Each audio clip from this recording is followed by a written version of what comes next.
Hello, everybody, and welcome to episode 27 of the NFL Edition with Johnny and Alex. Sorry for the delay there. We were having some technical issues. They're all good to go now. So, yeah, we'll carry on with the show as normal. Tonight is our holiday special. So it's going to be a little bit different than normal. Obviously, we still got the normal aspects of the Thursday night show. We've got the live updates of the game between the 49ers and Titans tonight. It is currently 7-0 49ers, right near the end of the first quarter, 20 seconds left. We'll go over our winners and losers. We'll start off with, we'll do news.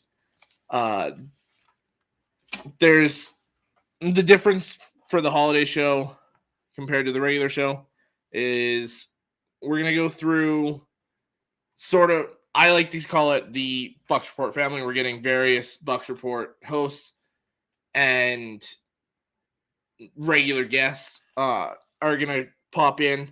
We're going to do 15-minute segments with each. And then we'll bring a few of them in for that roundtable that we started last week. 2 minutes per person for each topic. We'll just go around and give each person their chance to speak their mind. Like, share, subscribe. It helps us out more than you guys know. And the big one, as I can already see people are going, is comments. We feed off your comments. We love discussing everything you guys want us to talk about. So anything you guys got for us, please put in the comments, even if you're saying hello. Just like Bucs Skull Gang says, hi, Bucs Report. Hi, Johnny. Hi, Alex. Thank you for tuning in, man. Appreciate it. Alex says, I'm pulling for your Wolverines because that's my mom's team. Awesome. I cannot wait for that game next week. It's going to be a battle. Hopefully it stays close. I got a few different ways I'm thinking about it. It's pretty much how I thought of the Ohio State game. I think we either win a close one or we get blown out. Open for the first one. Marty, thank you for tuning in. Just says, hey. Kyle says, hey. Thank you for tuning in, man. Hopefully we can get you in a little bit. Bucs Skull Gang asks if we're worried about the game this weekend for the Bucs. I'm going to answer that now. I'm not. After the way the game went last week, I expect the team to go on a tear, and I don't think it's going to be close. Ben Cornett, thank you for tuning in. Says Michigan upsets Georgia. I'm calling it now. The one interesting thing with college football, and they just came out with it the other day. It's unfortunate because of COVID. Could screw a couple of these teams out. They're willing to advance a team or crown a national champion if a team can't play based on COVID. So it could get real interesting here in the coming weeks. They've got one rescheduled date for the national championship, and they can reschedule the semifinals within the same week. So it'll be interesting to see how that goes. Ben, I'm going to write down your prediction here. Sorry, I know this is great radio.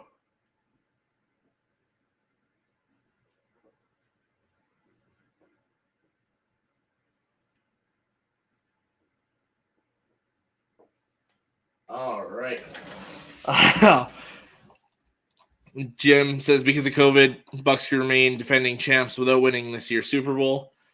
Yeah, that's true. And like I said, with the national championship, it's unfortunate because I always want the big time games to be played. Hopefully they all do. I don't know though, because it's getting kind of crazy. Teresa Baxter, thank you for tuning in. She says, sup. Charles, thank you for tuning in. Says, what's going on, big fella? Georgia's tough. Yeah, very much so. And I see the teams as very similar. To me, it depends on who Georgia plays at quarterback for me. I think if Stetson Bennett's your starting quarterback for that bowl game, Michigan takes it. I don't think he's got enough in him to put the Bulldogs over. JT Daniels worries me because he has the ability to throw down the field and the ability to just gun it all over the place. To me, he was the one that should have been starting. But yeah, it's going to be very interesting. Bucs Skull Gang says they should have a bubble ring. Yeah, no kidding. Ben says, thank you. Yeah, no problem. I got you. Kyle says, sorry, Alex, go Bulldogs. Georgia really wants it. Lots to prove. There's 3 teams with lots to prove. Actually, you know what? You can make the case for all 4 teams have a lot to prove, because I've been one of the many people that's been saying this is not the same Alabama team, and they have no business being in here. Well, I said that before they went and destroyed Georgia. So I think even they have a lot to prove. Then obviously you've got Cincinnati being that group of 5 team to finally get in. You've got Georgia, who just got embarrassed by Alabama, and it's same old Bulldogs, basically. Can't get over the hump. Then you've got Michigan with obviously Jim Harbaugh, and the first time beating Ohio State. They've got a lot to prove to show they can go up against the best of the best. So all 4 teams have a lot to prove, and I think it makes for a really interesting playoff. Bucs Skull Gang says, should they bring a bubble stadium? We talked about that a little bit, me and Johnny did off air. I don't think it really makes too much sense, just because of it's crazy all over the place anyways. But with that many people, that many teams, it's kind of hard to make that work, especially when you're trying to when you're playing hockey or basketball, all that. It's easier because you play multiple games a week. Football, you really only play once a week, so that's a little more difficult to do because it's going to take forever to get things going. But yeah, I would just keep it the way it is and just hope for the best. Vigilante says, to be honest, Arians has got to go. Never was considered. Okay, no, I disagree with you entirely. He was a good coach in Arizona, very good coach in Arizona. He's been a great coach. He was a great coach in Indy, great coach in Pittsburgh. Holding them back, they won a Super Bowl. So, I don't know. I completely disagree there. Kyle says, the Indianapolis Colts, a team that no one wants to play in the playoffs. # dark horse. I love Indy. To me, it's Carson Wentz is going to hold them back. Because when you play all the good teams, and in the AFC, that's what's going to be there. There's about 8, 9 really good teams, and only 7 of them can get in. So Carson Wentz is going to have to take over some of these games, and I don't know if he's got it in him. I hope he does, because I want to see the Colts do really well and do some damage in these playoffs. But I don't know. Until he proves me wrong, I got to doubt Carson Wentz. Charles says, I agree with you. Alabama has a day off against Cincinnati. Tide wins 41-17. I see the score getting kind of close to that. More so Cincinnati hangs in with them until halftime, and then the talent level just takes over. But don't sleep on Cincinnati. When they get hot, they're one of the best teams in the country, and obviously so. They're here for a reason. Cincinnati's dangerous, but I don't think they really hold up against Alabama. Bucs Skull Gang says Tom Brady should be coach and call plays and be the quarterback. Interesting. How's it going, Johnny? How's it going, guys? I'm doing well. We got a loaded show tonight, man. It looks like we're going to have to get to these picks here real soon. Yeah, I agree. Let's hop right into it. Just quick. Hans Gruber, thank you for tuning in. Says Johnny looks as though he smells of elderberry. Hans Gruber's at it already. I'm not saying anything about Hans Gruber. Yeah, we'd like to keep your Facebook account so you can share. All right. Let's get into these picks right off the bat. Tonight's game. 49ers at Titans. I had the 49ers. I got them too. Just before we get too far into it, we both won 11-5 last week, so Johnny still holds on to his damn 2-game lead. He's 135, 88-1. And I'm 133, 90-1. I gotta catch up here. We need to quit. We keep having an even number of games different, and then we split them. And Well, I did this stop. week. I went ahead and made all my picks out instead of discussing it and making them. That way, we won't sway each other. It's a locked pick this way. All right. Let's start with the Christmas Day games then. Browns at the Packers. I got Packers. Yeah, me too. There's not. I don't think that was even a brainer. That was a no thinker there. And I'll tell you right now, I got Colts against the Cardinals on that one too. I do too. Damn it. Here we go. All right, the Sunday early games. The Lions at the Falcons. Who do you got? I got blue, man. I like Hawaiian blue. I do too. I think this is the time where we just keep falling further and further away from the top pick. You're already like around 6th or something like that now, anyway. No, we're 2nd. Are you sure? Yeah. Because I saw because the Texans won, Jets won, all that, but we're dangerously close to falling to like 5, 6, 7. Okay, I got the Rams. I really almost took the Vikings in that game. I took the Rams as well because I saw Dalvin Cook is out.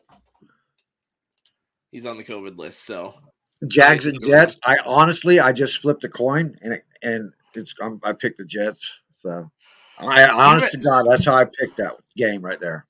I followed my rule where it's 2 bad teams. I take the home team, so I got the Jets as well. Damn it, we picked the same all the way through already. That's funny. All right, Giants and Eagles too. Yeah. This one might be the first game. Yeah. I got the Bills. You got Bills? I got Patriots. All right. I think the Bills are lacking something lately. I think it's going to be the opposite. I think they're desperate at this point. They pretty much got to keep winning to get in. So they're on the verge of falling right out. Ravens and Bengals. I took the Bengals. I did too. Are you sleeping on the couch tonight for that one? Yeah, I do all the time anyway, so don't. I got Chargers over Texans. Yeah, that's easy enough. And I got Buccaneers over Panthers. Yeah, I think this one's going to be a landslide. I don't think it's going to be close at all.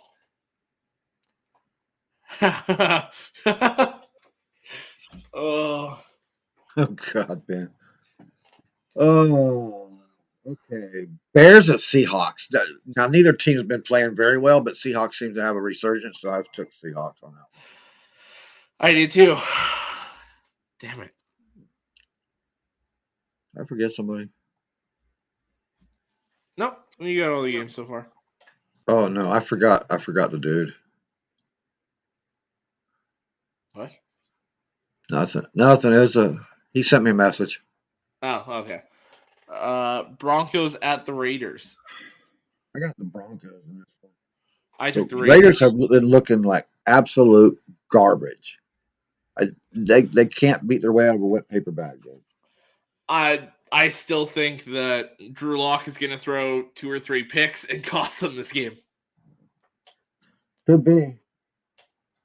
I can't see it though. They're just and if they play like last week, yeah, then Carr's going to do the same. He's just going to throw it right back to him. So, yeah. Steelers at Chiefs. That's not a no-brainer. Come on. Yeah. That's not even a game. Well, you know what? I say that again, and it's the Sunday night game of the week. So. Yeah, but the Chiefs are just on a roll right now. We say that every time it's a game of the week, and then what happens? Yeah, every time. You're right.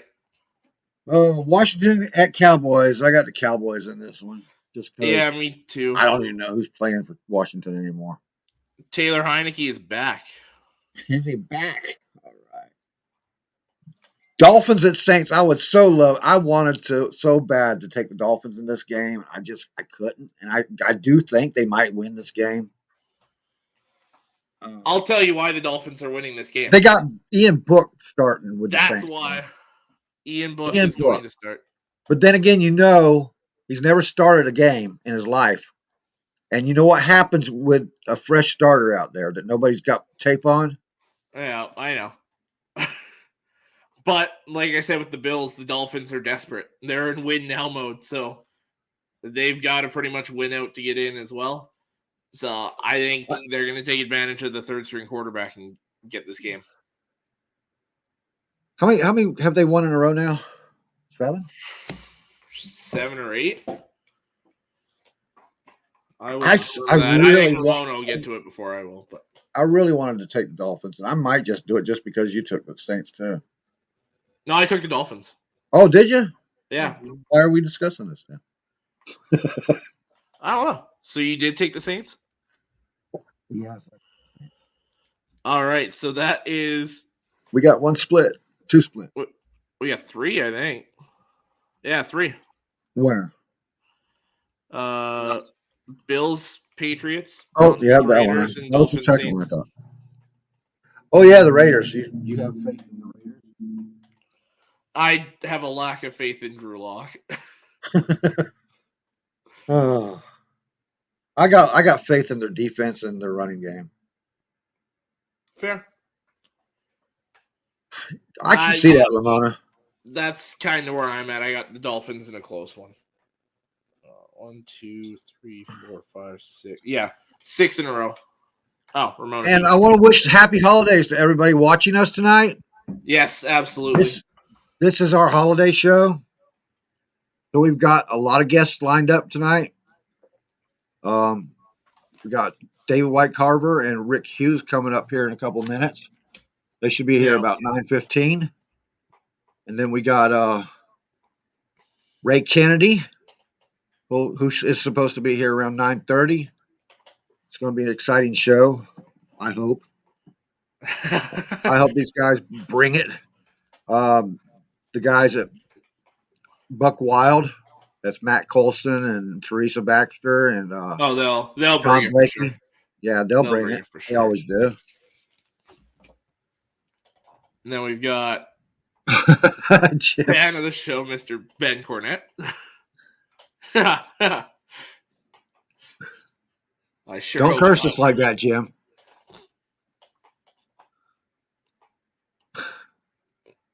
Soon. Tomorrow. I'm drinking mixed drinks. It's coffee, Coca-Cola, and tea. It's a mixed drink.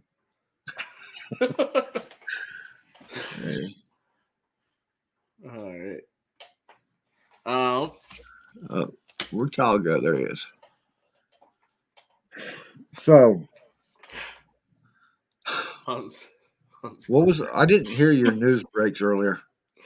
Because I didn't get to them yet. What was you talking about for the first 5 minutes of the show? Oh, I was going through the comments.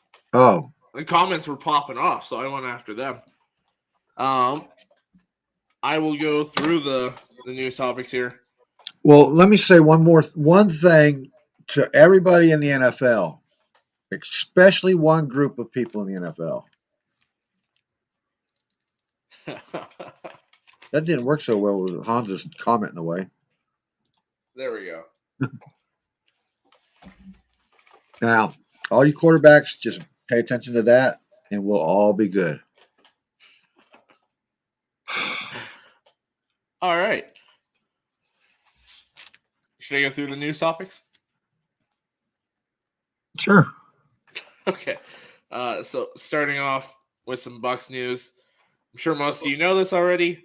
They placed Leonard Fournette and Levante David on injured reserve. By doing it now, they are eligible to return for the first round of playoffs if you guys don't get that first round bye.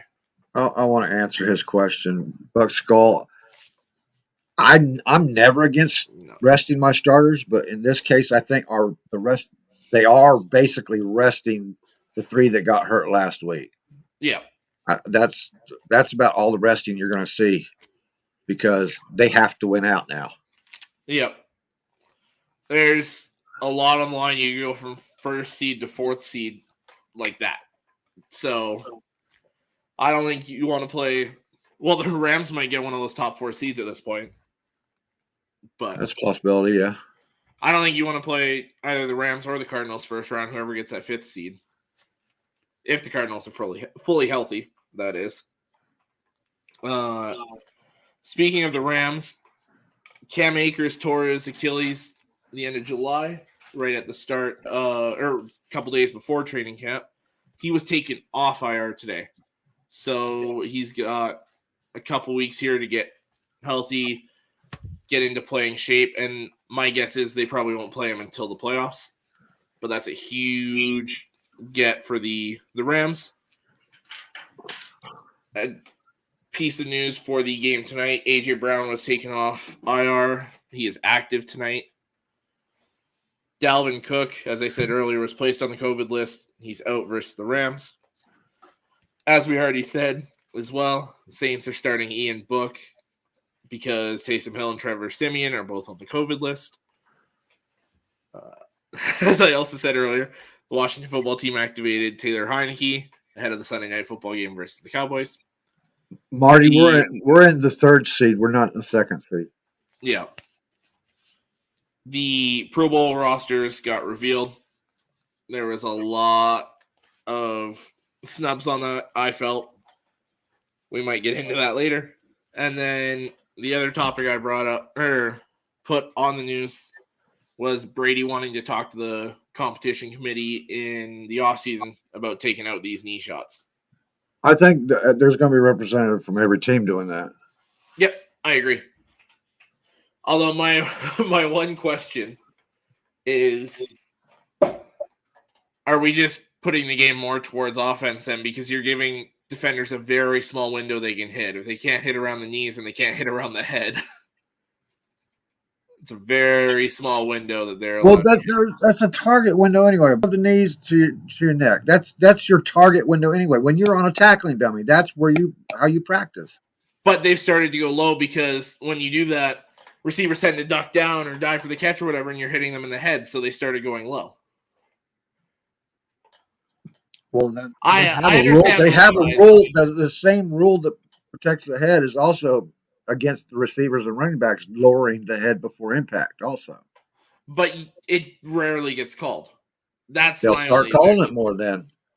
Yeah. I mean, that's a simple fix, man, right there. I'd rather see penalties called on that than watch somebody walk out looking like Alex Smith.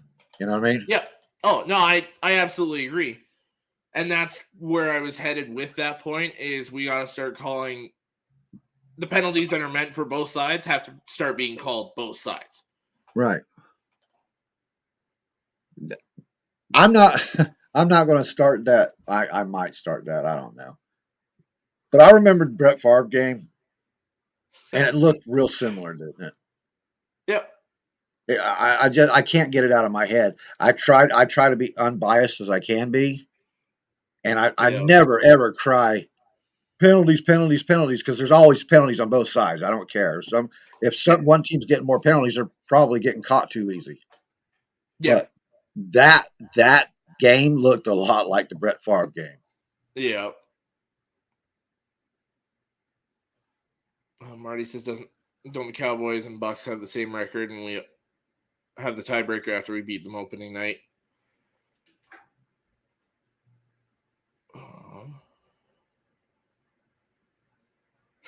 Ramona's joke.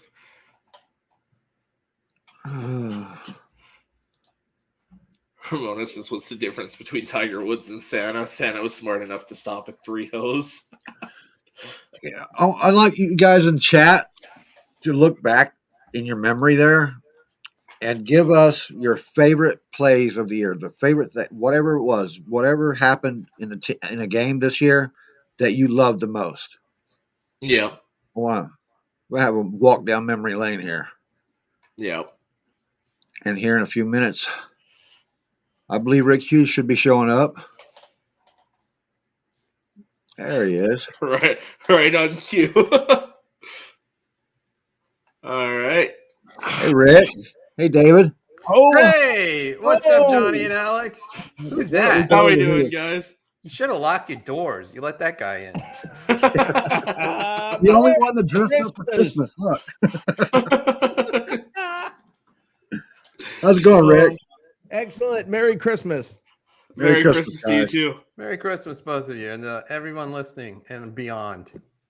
Yes, Merry Christmas absolutely. to everybody not listening. That would make a lot of sense. Well, Merry Christmas too. They need Christmas too. They need cheer. If they're not watching us, they're definitely going to need more cheer because Screw right here, them if they're not this watching. is all the cheer right here, Yeah. right here. Right? Bah humbug if you're not watching. Did you hear that question I just asked the chat, Rick? No, sir, I did not. Go back through this year's memory banks Oh, for the Lord. game and give us your favorite moment of the year. Oh, I know mine right off It's the easy. top. I got mine. I got mine. I'm not going to say Bucs winning the Super Bowl. I'll drill it down and be more specific because you said moment. I think yep. I knew where you were. Yeah, going. I bought the damn shirt, man. You know. Yeah. What's yours, David? Mike Evans tossing Tom Brady's 600 touchdown pass into the stands. That was just my favorite. Oh man, that's a good I one. don't even have to have a reason why. That was my favorite. I just love seeing that, and the guy made out. And now they've got the little guy who comes out and grabs the ball as soon as somebody catches it. If it's for a record, You know, it totally changed the whole organization the way it was run. You know what my second favorite moment is? It's not the trophy toss. It's drunk Brady being held up by Ryan Griffin. That's another good one. That's the memory shelf right there. TB12 went those out. I think are my favorite moments. TB12 went out the window that day. So. Yeah, that was not the TB12 method. I don't think. Oh God. God, no. What was the worst moments of the year? Worst moment? Yeah, I know mine. this is your chunk of coal. Oh, I got my chunk. I'm chunked. Worst. Go ahead, Dave. Godwin getting hurt because that's going to really hurt their chances of repeating. That's my moment. That's going to affect a lot of things because the same thing happened to Bud Dupree last year with his free agency in a second franchise tag.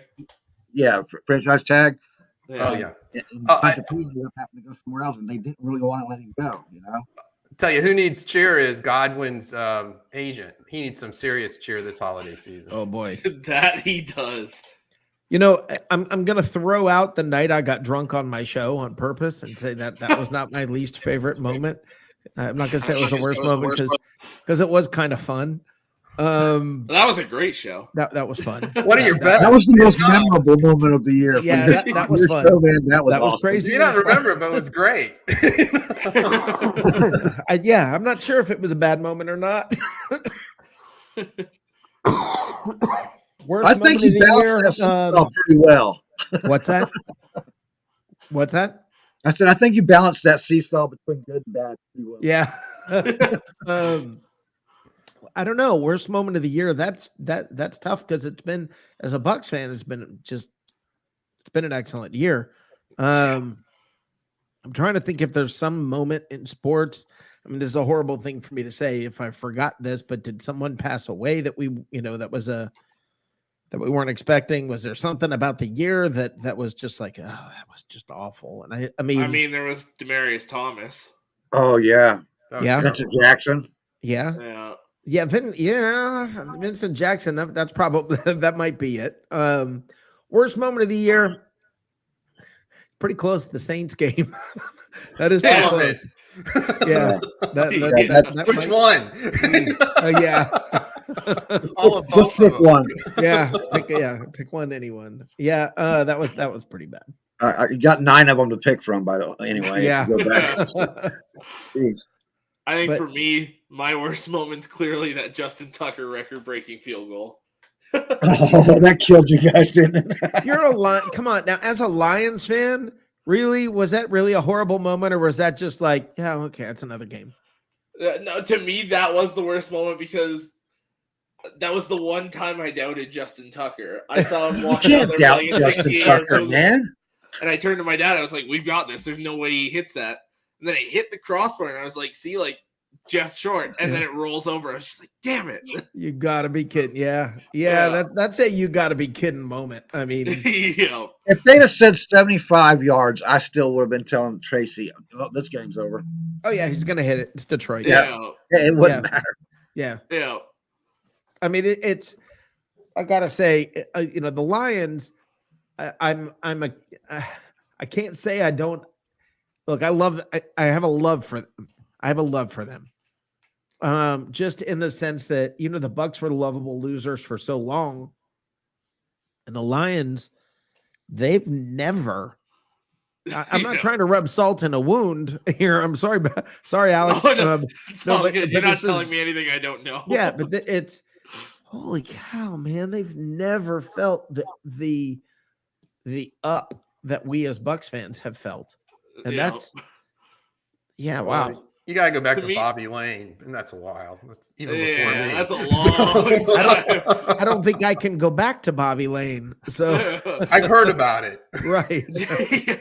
You guys are doing Bucs AF, and it's a great show. Really. Well, I can barely hear you, Johnny. So good. Johnny, your mic's doing that thing again. Can you hear me now? Oh yeah. So anyhow, Rick, David, you guys are so good at that. What you do together on Bucs AF, that you got to have your favorite moments. So why don't you go through your show, go back in your show, and tell us what your favorite moments were. Ooh, that's it. Dave, I got mine. Go. What's the guy's name from the Saints? John O'Barnes. John O'Barnes. When he did the Falcon Buck fan thing. I mean, it was like rubbing salt in our wounds, but it was hilarious. I thought it was great. I mean, I could watch that thing all day, even though it was poking fun at the Bucs. I thought it was well done. I mean, it was unique. It was lively. It was enjoyable, and it was like in good fun. So. Yeah, that would be mine. Okay, from Buck AF, I'm gonna say.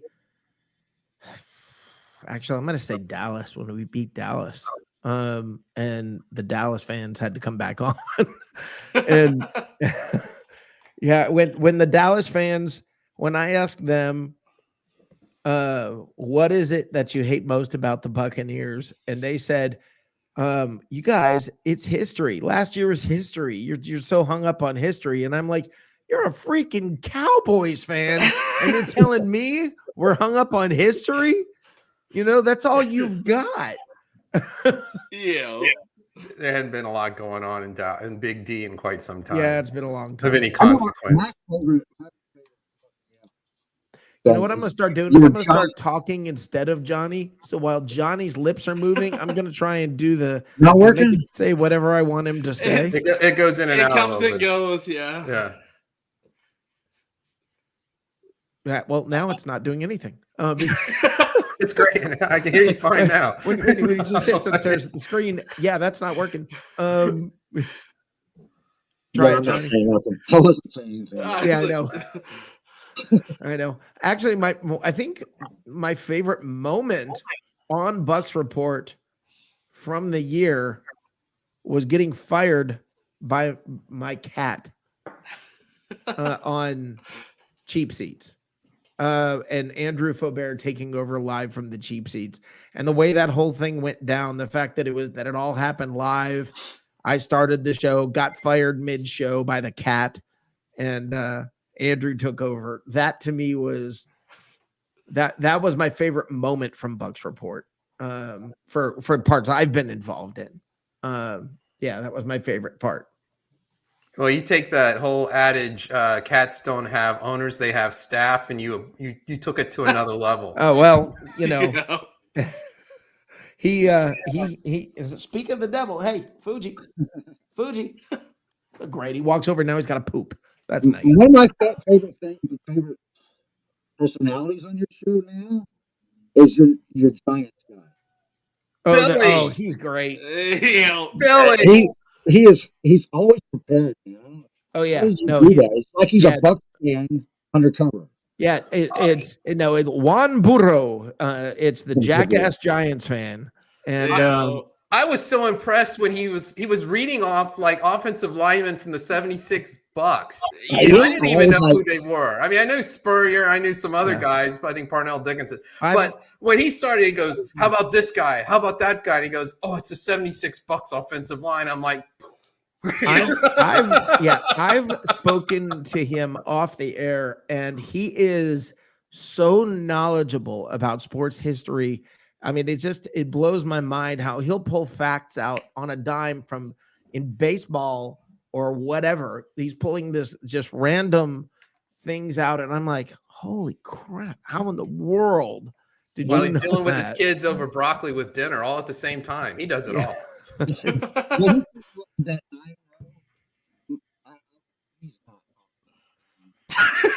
he can't be talking about that. And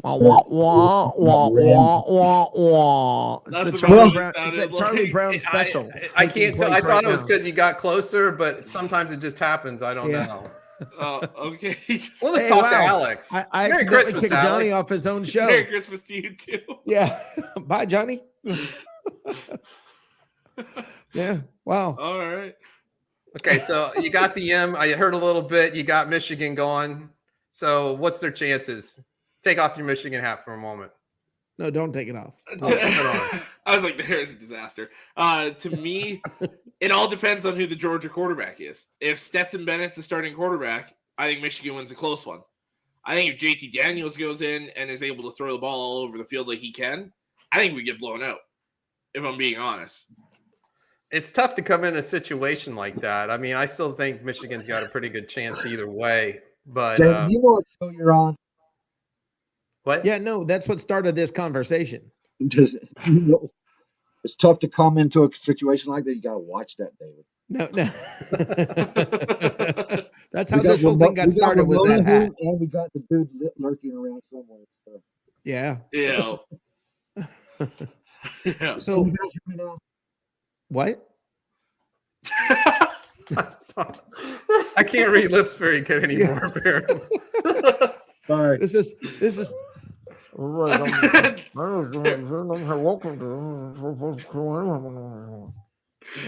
Dave, let's just start answering whatever question we want when he's talking. I give him 4 years. Yeah. Oh. Yeah, I think he's a great athlete. He's he's got a great burst off the edge, and I think that he's he's the kind of guy you want in a foxhole with you. Yeah. Still here, and just my mic. Yeah, Johnny, I agree. I think he's one of the better defensive ends in the league, and I think that he's I'm excited to see what he does in the future. He's a high motor guy, and we'll see. High football IQ. Yeah. I'm having flashbacks to draft night. What was his name again? Yeah, Johnny sounds like Bane from the Dark Knight. Johnny, you don't have to cover your mouth, dude. Just keep talking. Oh man. So yeah, I'm look, here's the thing. Going future, I mean, looking forward to let's call it the rest of this year. I am concerned about the Bucs.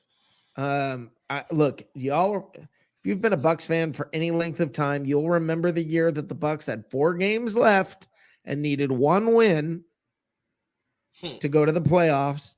2 of those final 4 games were against the Panthers, and they never won one. And then, I mean, guys, with everybody hurt and everything, please, dear God, win this week and get it over with. Yeah, no kidding. Johnny, should we be scared? I'm not. We're not going to get the number 1 seed.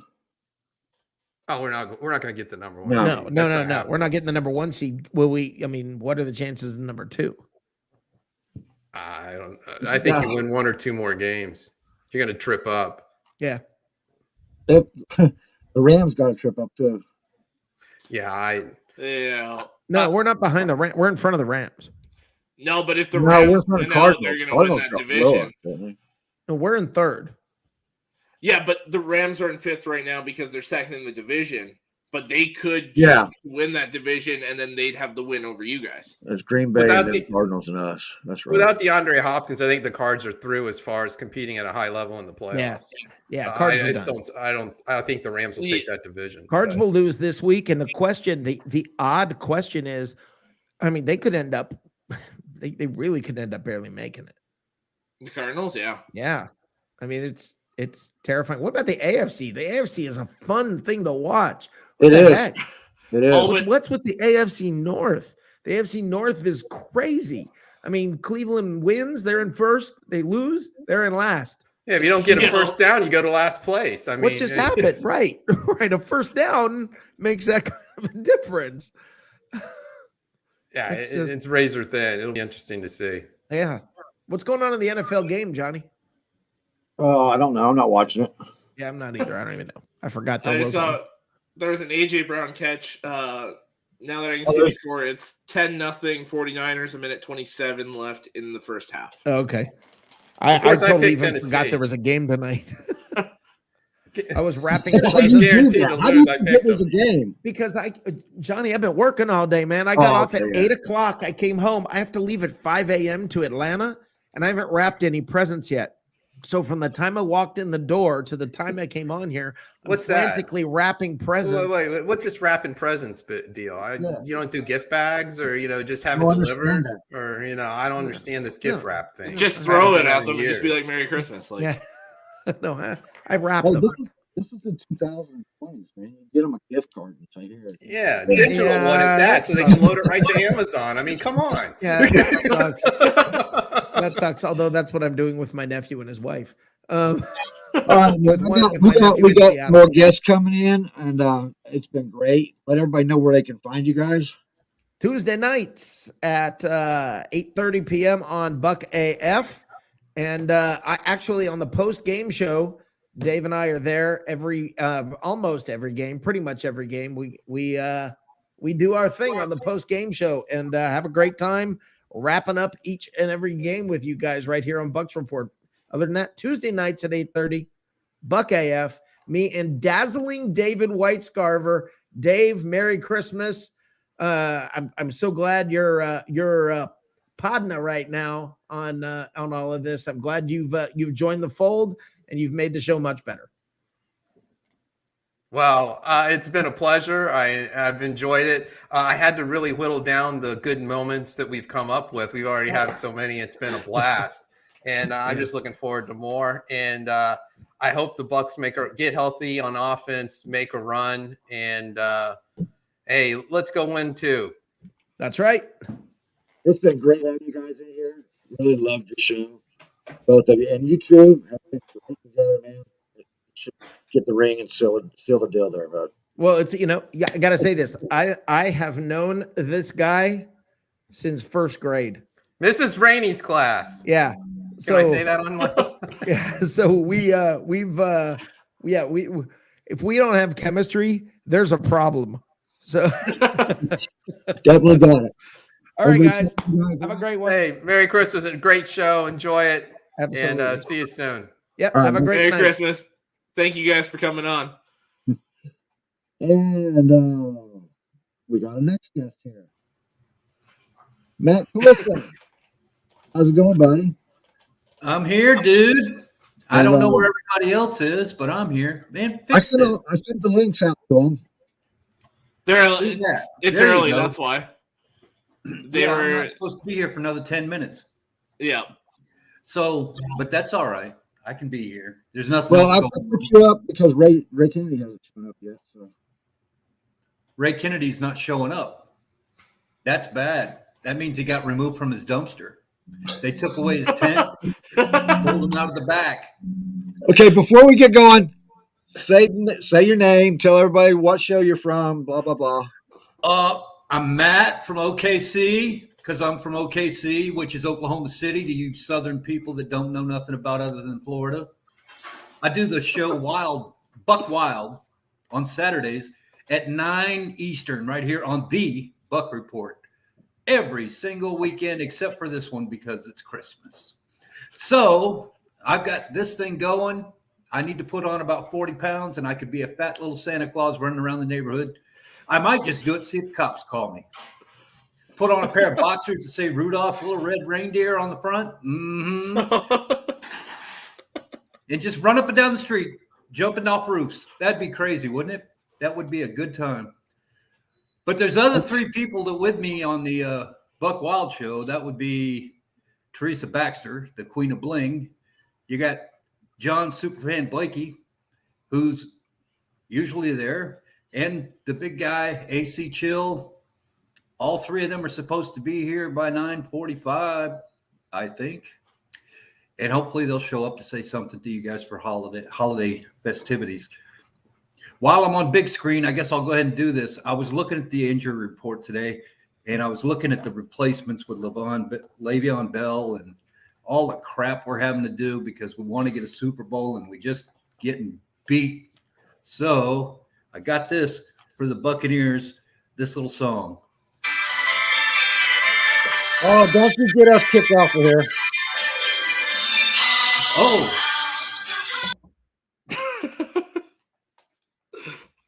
We need a little Christmas, but didn't get that far because I don't want to get shut down. I forgot about that. Boy, we're getting good at that on football. I want to tell you, we can do more to piss off Facebook in less time than most people do all day. Yeah, Either we're getting in trouble for, you know. People spend money for copyrights and you just throw their shit out there. Well, somebody put it on YouTube free, so I don't know. It's got Percy Faith. What the heck? I've been listening. I've been listening to Dominic the Donkey. Oh my God, Dominic the Donkey. I don't know that one. I'm afraid. Oh, it's a great one. I'll have to look that up It's the Italian air. Christmas donkey. Yeah, Great. Maybe that's what my son meant when he showed me a picture of a deer hanging in a lodge somewhere, and he said, "This looks Italian." I don't know what the heck he's talking about. So, how He are your went on holidays vacation, coming along? COVID, and We're going to Brandon- ask you. We're going to ask you the same question we asked Rick and them. What was your best memories of last year? You mean the year of going right now? Yeah. The one that's like 2 weeks left in it. Yeah. Yeah, we've had a good year. We whooped the snot out of a couple of teams. Specific. Be specific. Man, I don't have a brain for specifics. Let me think here. The most recent one was when we got that touchdown pass to that guy we just signed, Perriman. Rashad Perriman, to win the game in overtime that we should have been in overtime for. See, that's a game's duality of how I feel about the Buccaneers. The first half, we were kicking ass and taking names, and we loved it. We liked it. I was telling people, man, we were good. And as soon as that round of beers went down and we came around the third quarter, we looked like the old 77 team. Just a bunch of junk out there. I don't know what was going on. And then we got into overtime. We played defense, got a 3-and-out for the first time in like 2 quarters. And turn it around. That's what we can do. So I'm hoping, short of all. I don't know if you've watched football all year or not, but that's how it's all been going all year long with all the teams, all the top teams. All the top teams Beginning of the year until they look bad, like the Cardinals. They were unstoppable until they got that Detroit team. Who would have thought Detroit Lions? That's Italian. Lions would have beat the crap out of the Cardinals. But evidently, didn't you pick them one week? Yeah, I did against the Vikings, and they let me down. But I do that a lot, though. I got to be honest. Alex is the Detroit fan here. So what I'm trying to say is that team doesn't quit. That team has a lot of spunk to it. It doesn't have the material that it needs. It's missing a lot of parts, but the coaches are making the guys play. And that's all you can ask for. This is a guy who was a fan of the AAF or whatever it was called that lasted a week and a half when Spurrier won the championship by default or something.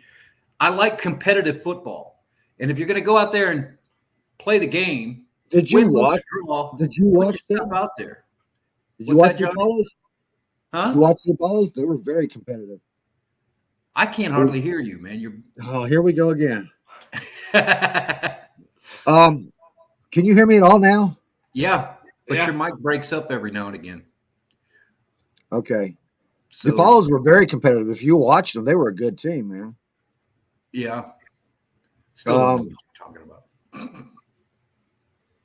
Can you The hear me? ball. Alex, Yeah, we can hear give you. me a You just said signal. Give me some kind of signal if I'm breaking up. I can't tell. I can't hear myself like this. You're all right. You just, All right. I'm I was not like, in the let's go like green. this, and we can't hear you. Okay, look. Yeah, I'll I do got one of Ray these. Kennedy I got Ray Kennedy in the back I here. see him. He's out And, by his dumpster. And Teresa just said that she's on her way. So I'm going to put you in the back. You're going to throw me out. Yeah, I'm going I thought we to. had something going on here, Johnny. Damn. When your partner there comes to bail you out, There she take is. you back. Ray, I'm sorry. You didn't show up in time, so I put Matt in your spot. Wait, my time slot was 9:30, bro. Right, and it's 9:40. Well, 15 and I minutes. had to sign in. We were How running are a you tight guys schedule, man. We got a bunch of people tonight. Happy holidays. I'm gonna You wax too, right past it. Hey, I just want Tonight, to. man. You at the theater again? I'm behind a dumpster. Matt was right. I'm behind a dumpster. Where it's actually my man cave, but it's a dumpster. Let's be honest. I just want this. I want to timestamp and date stamp this. I bumped Matt Colson off. So yeah, score me. So how you guys doing tonight? Doing well, man. How about you? Oh man, Doing great. I want to ask you a question, Ray. Do it, brother. What was your favorite memory of this whole year, this year? Favorite memory. Well, it had to be winning the Super Bowl. Well, that's cheap, but I'll take Okay, it. I'll second it with, because I mean there was some family moments, and the Super Bowl was a great thing. I mean, obviously we're here on Bucs Report, but that's a great question, Johnny. The favorite, I got a promotion at work, so that was nice, and but really I want to think just we had a moment. The kids and I, we all had a moment. It was about a month and a half ago. It was the first big cold front of the year here in Florida, which cold front means it was below 70. And I knew I could get the family out there because they're always like, oh, let Dad do his thing. Dad's a wackadoo or whatever, or he's doing something with the Bucs Report. And I got a fire going in the backyard in a fire pit. And I just cleaned up the yard that day and I cleaned it. And my daughter joined me, then my son joined us, then my oldest daughter joined us, and then my wife got home and she joined us. So, and this is the honest to goodness truth, guys. There was I took it all in. I took a mental picture, and we had a great time. We did the marshmallows and the s'mores, but we sat around a fire and we just forgot for 5 minutes that we all in one way or another hate each other. And so we had a great time. That was a great memory, John. Thanks for letting me remember that because it really was a good one. Okay, who gets the call? What was the worst memory of this year? And it could be football related. Well, it was also the same fire because I hate every one of them. I'm just kidding. I'm going to tell you right now the worst memory. God, I'm going to tie it in. There's been some terrible things, probably something not COVID related because that's overdone. But I'm going to go ahead and tie that one to the Buccaneers. And I'm going to say it was last week's game against those Saints. And I know that sounds maybe self-effacing to say, but Tom Brady, 0-3 in the regular season, got to beat them, lock up the South, could have put ourselves into serious contention to be right up there with the Green Bay Packers for that number 1 seed. And the way that Saints team showed up and basically slapped us around, not so much just the loss, because I think we recovered from that. I just want to make sure that this team gets confidence in themselves, because that was the kind of game that a less veteran-led team or a younger team, like say the Arizona Cardinals or a team that's upstart, sometimes they don't recover from that. That becomes a tailspin. I don't think that happens with this Buccaneers team, but it starts this weekend against those Carolina Panthers. I think everybody hates this loss worse than the first loss, which was double digits, by the way. Yeah. And that was a lot worse than this one was. This one was so bad because, well, for us older guys, it reminded us of that Rams game. Oh, yes. And the one in 76 or Yes. in 78. And, but oh my God, John. I'm sorry. I just realized you're right. the 9-0 to the Rams in the NFC Championship game in '79. And you know what's weird about this one too? This one actually hurt worse than the 38-3 last season against the Rams or the Saints when they owned us from start to finish, and we didn't have an answer at all. I mean, this game we were in until the fourth quarter, but the fact that they went low, they hit hard, they brought the game to us. The Bucs were reacting instead of acting.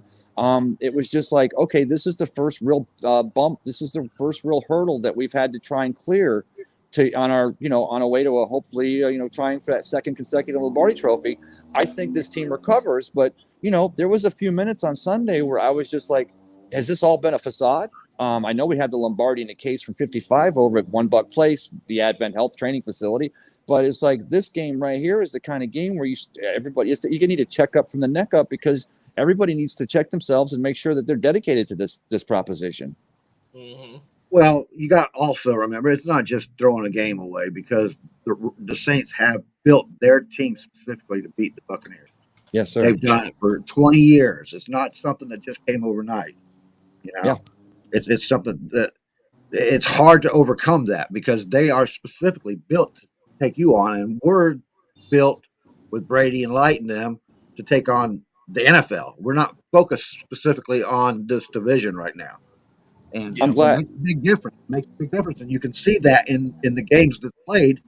We win more games outside our division than any other team in our division does. Yes.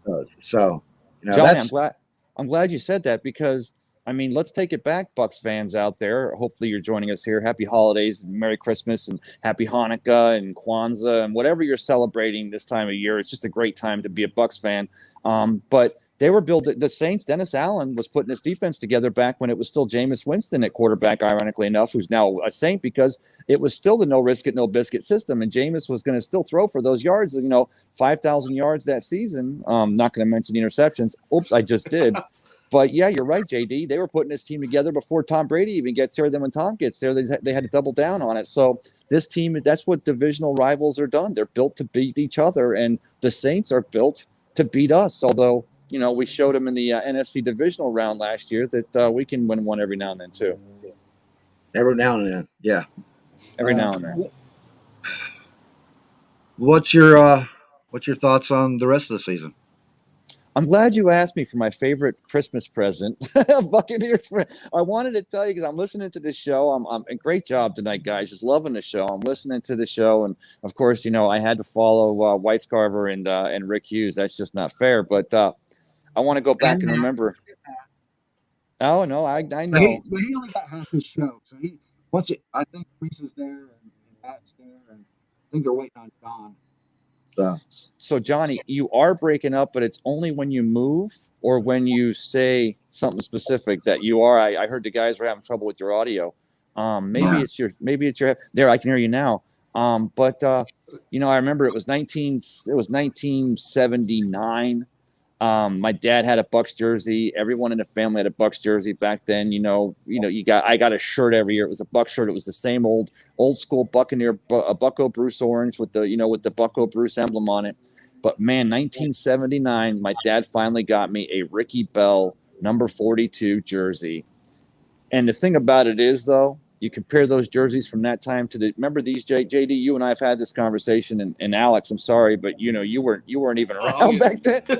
But those shirts back then, the official game jerseys were basically made out of the same material that you make a triple layered Coleman tent out of these days. So it was a thick, non-breathing, hot, and then you put the elastic on it for the orange and the yellow, or the red and the orange stripes and the numbers and all.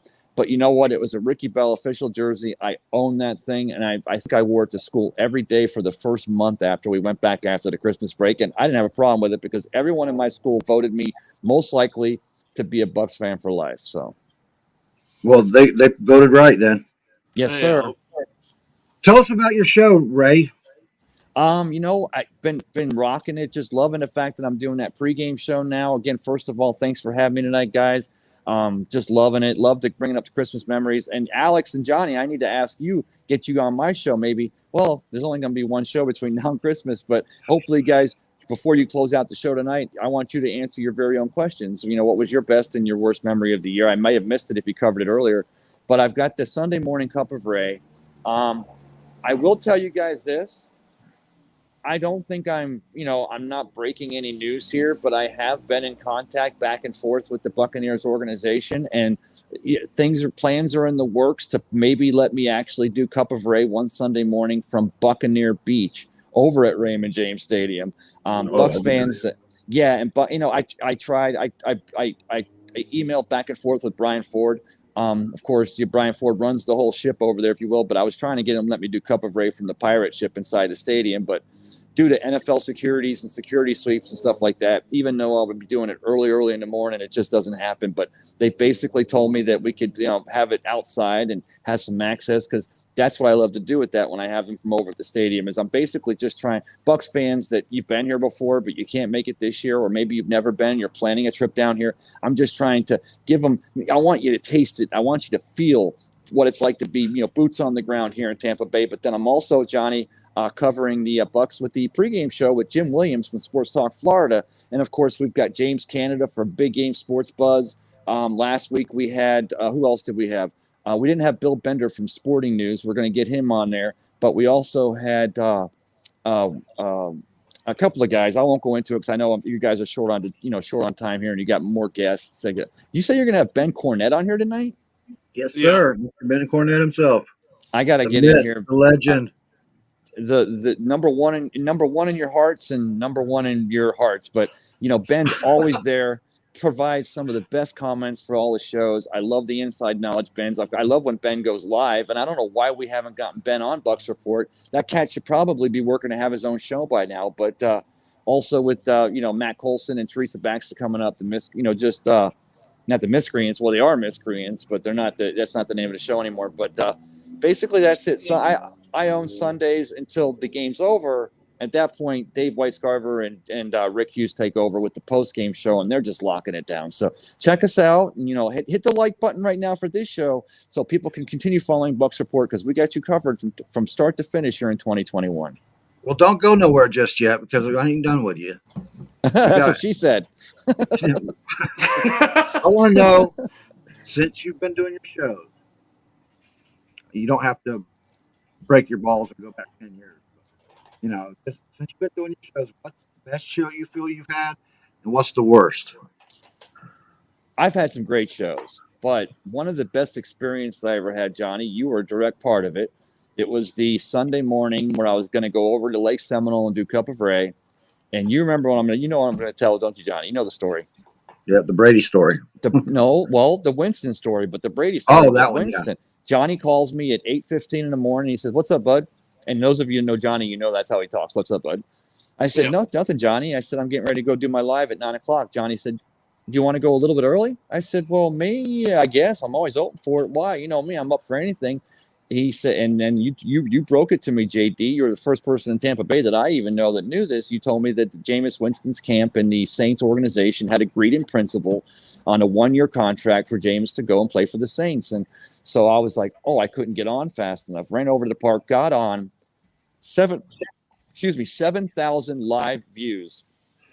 And that was just, Bucs Report's gotten bigger and better. All of our shows are starting to get into the Ks. That's why I ask you, I implore you people out there, my friends and family, my Bucs brethren and sisters, share the show, like us, follow us, because we're never going to take it lightly. We're always going to bring it to you, and we're going to bring it to you as large and in charge as we can. But that was a great experience, because it was so exhilarating to know that we were basically the first outlet live, and I can say that without a shadow of a doubt, that broke that news. And it was Jameis, but Jameis had just left the Bucs. Hey, hold on, honey. We just signed door number 2. We had Tom Brady in camp, but that was a huge show. My worst show that I've had is when I went live and I did a 45-minute show, and finally Keith got through to me and said, "Hey, dude, you've been muted the entire time." So yeah, that was, and you know what the worst part about it is? I was on that day. I mean, I was clicking on all cylinders. Al Michaels, get your heart out. Yeah, I can't even go back and watch it myself because I was muted. But I remember what I said. I gave the secrets to the universe away, the winning lotteries for that Saturday night. So, it was my fault for not having it muted. But, hey, Alex, I got to ask you, brother, because I don't know if I'll get a chance to talk to you between now and then. Michigan's going to do it and get to that second round. I still think Michigan's going to. I like Michigan as a dark horse to win it all this year, Alex. I do too. I personally think whoever wins that Georgia-Michigan game might take the whole thing. Yes. Just because I feel like, kind of like with what Ben said earlier, the Alabama-Cincinnati game, Alabama's going to pull away probably early second half, and they might just sleepwalk their way into the start of that next game. Yes. And if they're not ready right off the bat, it might be too little too late. And I like the fact that Jim Harbaugh is going to bring that defensive line. He's going to bring that defensive pressure, that running game, that and they're going to come in and I think we all think it's probably going to be Bama and Michigan in that national championship game. I 100% like Michigan and Jim Harbaugh and bringing it in there and just having that team ready to go slobber knock those Alabama Crimson Tide. And Nick Saban had a wake up call when they were underdogs for the first time in like a bazillion years, and give them credit, they beat Georgia in the SEC championship game. But I like Michigan to win it all, and when they do, Alex, first beer is on me. Oh, wait a minute, you're not old enough to drink. Okay, Ray, let everybody know where to find you. And yes. Johnny, Alex, thanks for having me out here tonight. Hope I got a little Christmas shot in here and it wasn't too crooked. Go to I'm on Facebook, Twitter, YouTube. You can find me on what's the other one I'm talking about? Grindr. But that's a side count. That's when I'm feeling a little freaky. But here on Bucs Report, Cup of Ray on Sunday mornings, the pregame show. We're gonna bring it to you 2 hours up to kickoff. Got great guests. We got again James Canada. We have Chris King from Winners and Winers. So we're locking it down. We're getting you ready for kickoff till toe meets leather on game day. So check us out this Sunday, but earlier in the morning at 9 a.m. Sometimes 8:30 if I'm feeling frisky. Check out Cup of Ray here on Bucs Report. Thanks, Ray. See you later, buddy. Guys, thank you so much. Happy holidays to both of you. We'll talk to you soon. All right. Let's say we get Matt and Teresa back. I guess. Hello, Teresa. I'll tell you something, Johnny. How are we doing, guys? That guy is not pithy. Now look that one up. We're all sitting here waiting, and he's just adding on. You should have said when he said Michigan, you should have said we're not here to talk college, and just move on. You notice what he didn't talk about. I can't hear you, Johnny. You need to lean back. I've never been told to lean back before. It worked. Did it work like that? Okay. Yeah. Hi, Teresa. How you doing? Close. It starts Hi, Johnny. to How play are out. you? Hi, Alex. Hey, Teresa. All right. I asked Matt this already, Teresa. So let's hear yours. What's your favorite moment of last year? Well, going way back into last year, it was smacking the Saints in the playoffs. Smacking the Saints in the butt? Yeah. In the playoffs, yeah. And yeah, that was a good one. That was a good one. I mean, we can live on that one for a while. And then earlier in this season, I'm loving it when Tom takes off running and getting a first Yeah, down. I saw your comment about that earlier. I was like, yes, that's a great one. I love that. Yeah. Although he's got to be careful because you can break bones at that age. But I can probably guess, but what's your worst moment of the year so far? the last Saints game. Yeah, I thought so. Where were they? Did they not get on the bus? They left the bus and I think somebody stole changed the bus. identities with somebody else there. I think it was Robinson High School out there playing. Oops, sorry. Whoops, what happened? Oh, there it is. There. Oh, Okay. You guys have got a great show going. Yes. I love it. Which one of you want to describe your show to us? Go ahead, Teresa. I already talked a bunch. Madness, mayhem. That's us, all rolled up in one big old package. We have fun. We're not afraid to take on any subject. We've got John Blakey and AC Brown that are with us now, and they're never shy or lacking commentary. So it's a good thing. We do a 4 quarters kind of thing, where one of us should bring something to have during our quarter. But a lot of times we just let the fans tell us what they want to talk about. And we are starting to get a lot of live activity from the fans, which shows that they're at least tuning in and wanting to participate. We got guys from Riverview, that Buck Skull kid, and Eric Marino comes on time to time when he's not running around with his parents somewhere. And then we And then have we got this guy named Slick from Ireland. yeah, Like that Slick guy. Otis? Yeah, I know him. Yeah, He's a England. lot of fun. great. Yeah. England. But there's still room for plenty more. One of the things we like to do is incorporate the fan base for what it's worth. If they want to, we don't take calls. We take sign-ins. We give you a link. You come on. You don't have to be on screen. You can make your own avatar. Somehow or another, it's always Detroit Lions for some reason. I don't know who put that thing in there. But Yeah, I couldn't tell you who does that. Did you guys I don't know. I was like, it's funny because normally when I go on, it's you, Matt. So. It's Did just you weird. guys notice who was on Rick's post-game show last week? Was it who? Did you notice who it was? Who was on there? I On the did not phone? watch much of it. No. He had me on the air. I called him and talked to him for a minute, and then he got a call from somebody else, and that's about as much as I had. It's Brian, Christmas. the water I got boy's daddy, was stuff back. going on. Huh? The water boy's daddy was back. He was back. Brian, the water boy's daddy. Oh, Peterman man. or Pearson? Yeah, whatever his name was. The guy from Jersey that likes I New didn't know Orleans? that. Yes, exactly. What a I didn't dipshit. know that. Yeah, it was hilarious. I turned it on there for a few minutes to watch it, and it was like, that's friggin' Brian. It was on, It's on awesome. video, man. He's Looked still the got same Cheeto exact way as he fingers? did last year. He's got orange hue on his fingers. I'm wondering where that goes. Cheetos. Right in the Nacho middle cheese of whiz on his fingers or something. I don't know. You've noticed we got a theme going tonight on the show. So I don't know how many shows to your new show you are, but what's your favorite? What was the favorite thing that's happened on your new show so far? I think getting the people that want to participate it shows that we're getting something done. We're not the type of game or program like Eugene Thomas has, where it's all stats and whatever. We're more like what Rick Hughes used to have a show called From the Cheap Seats, where it's just a bunch of guys hanging around talking crap.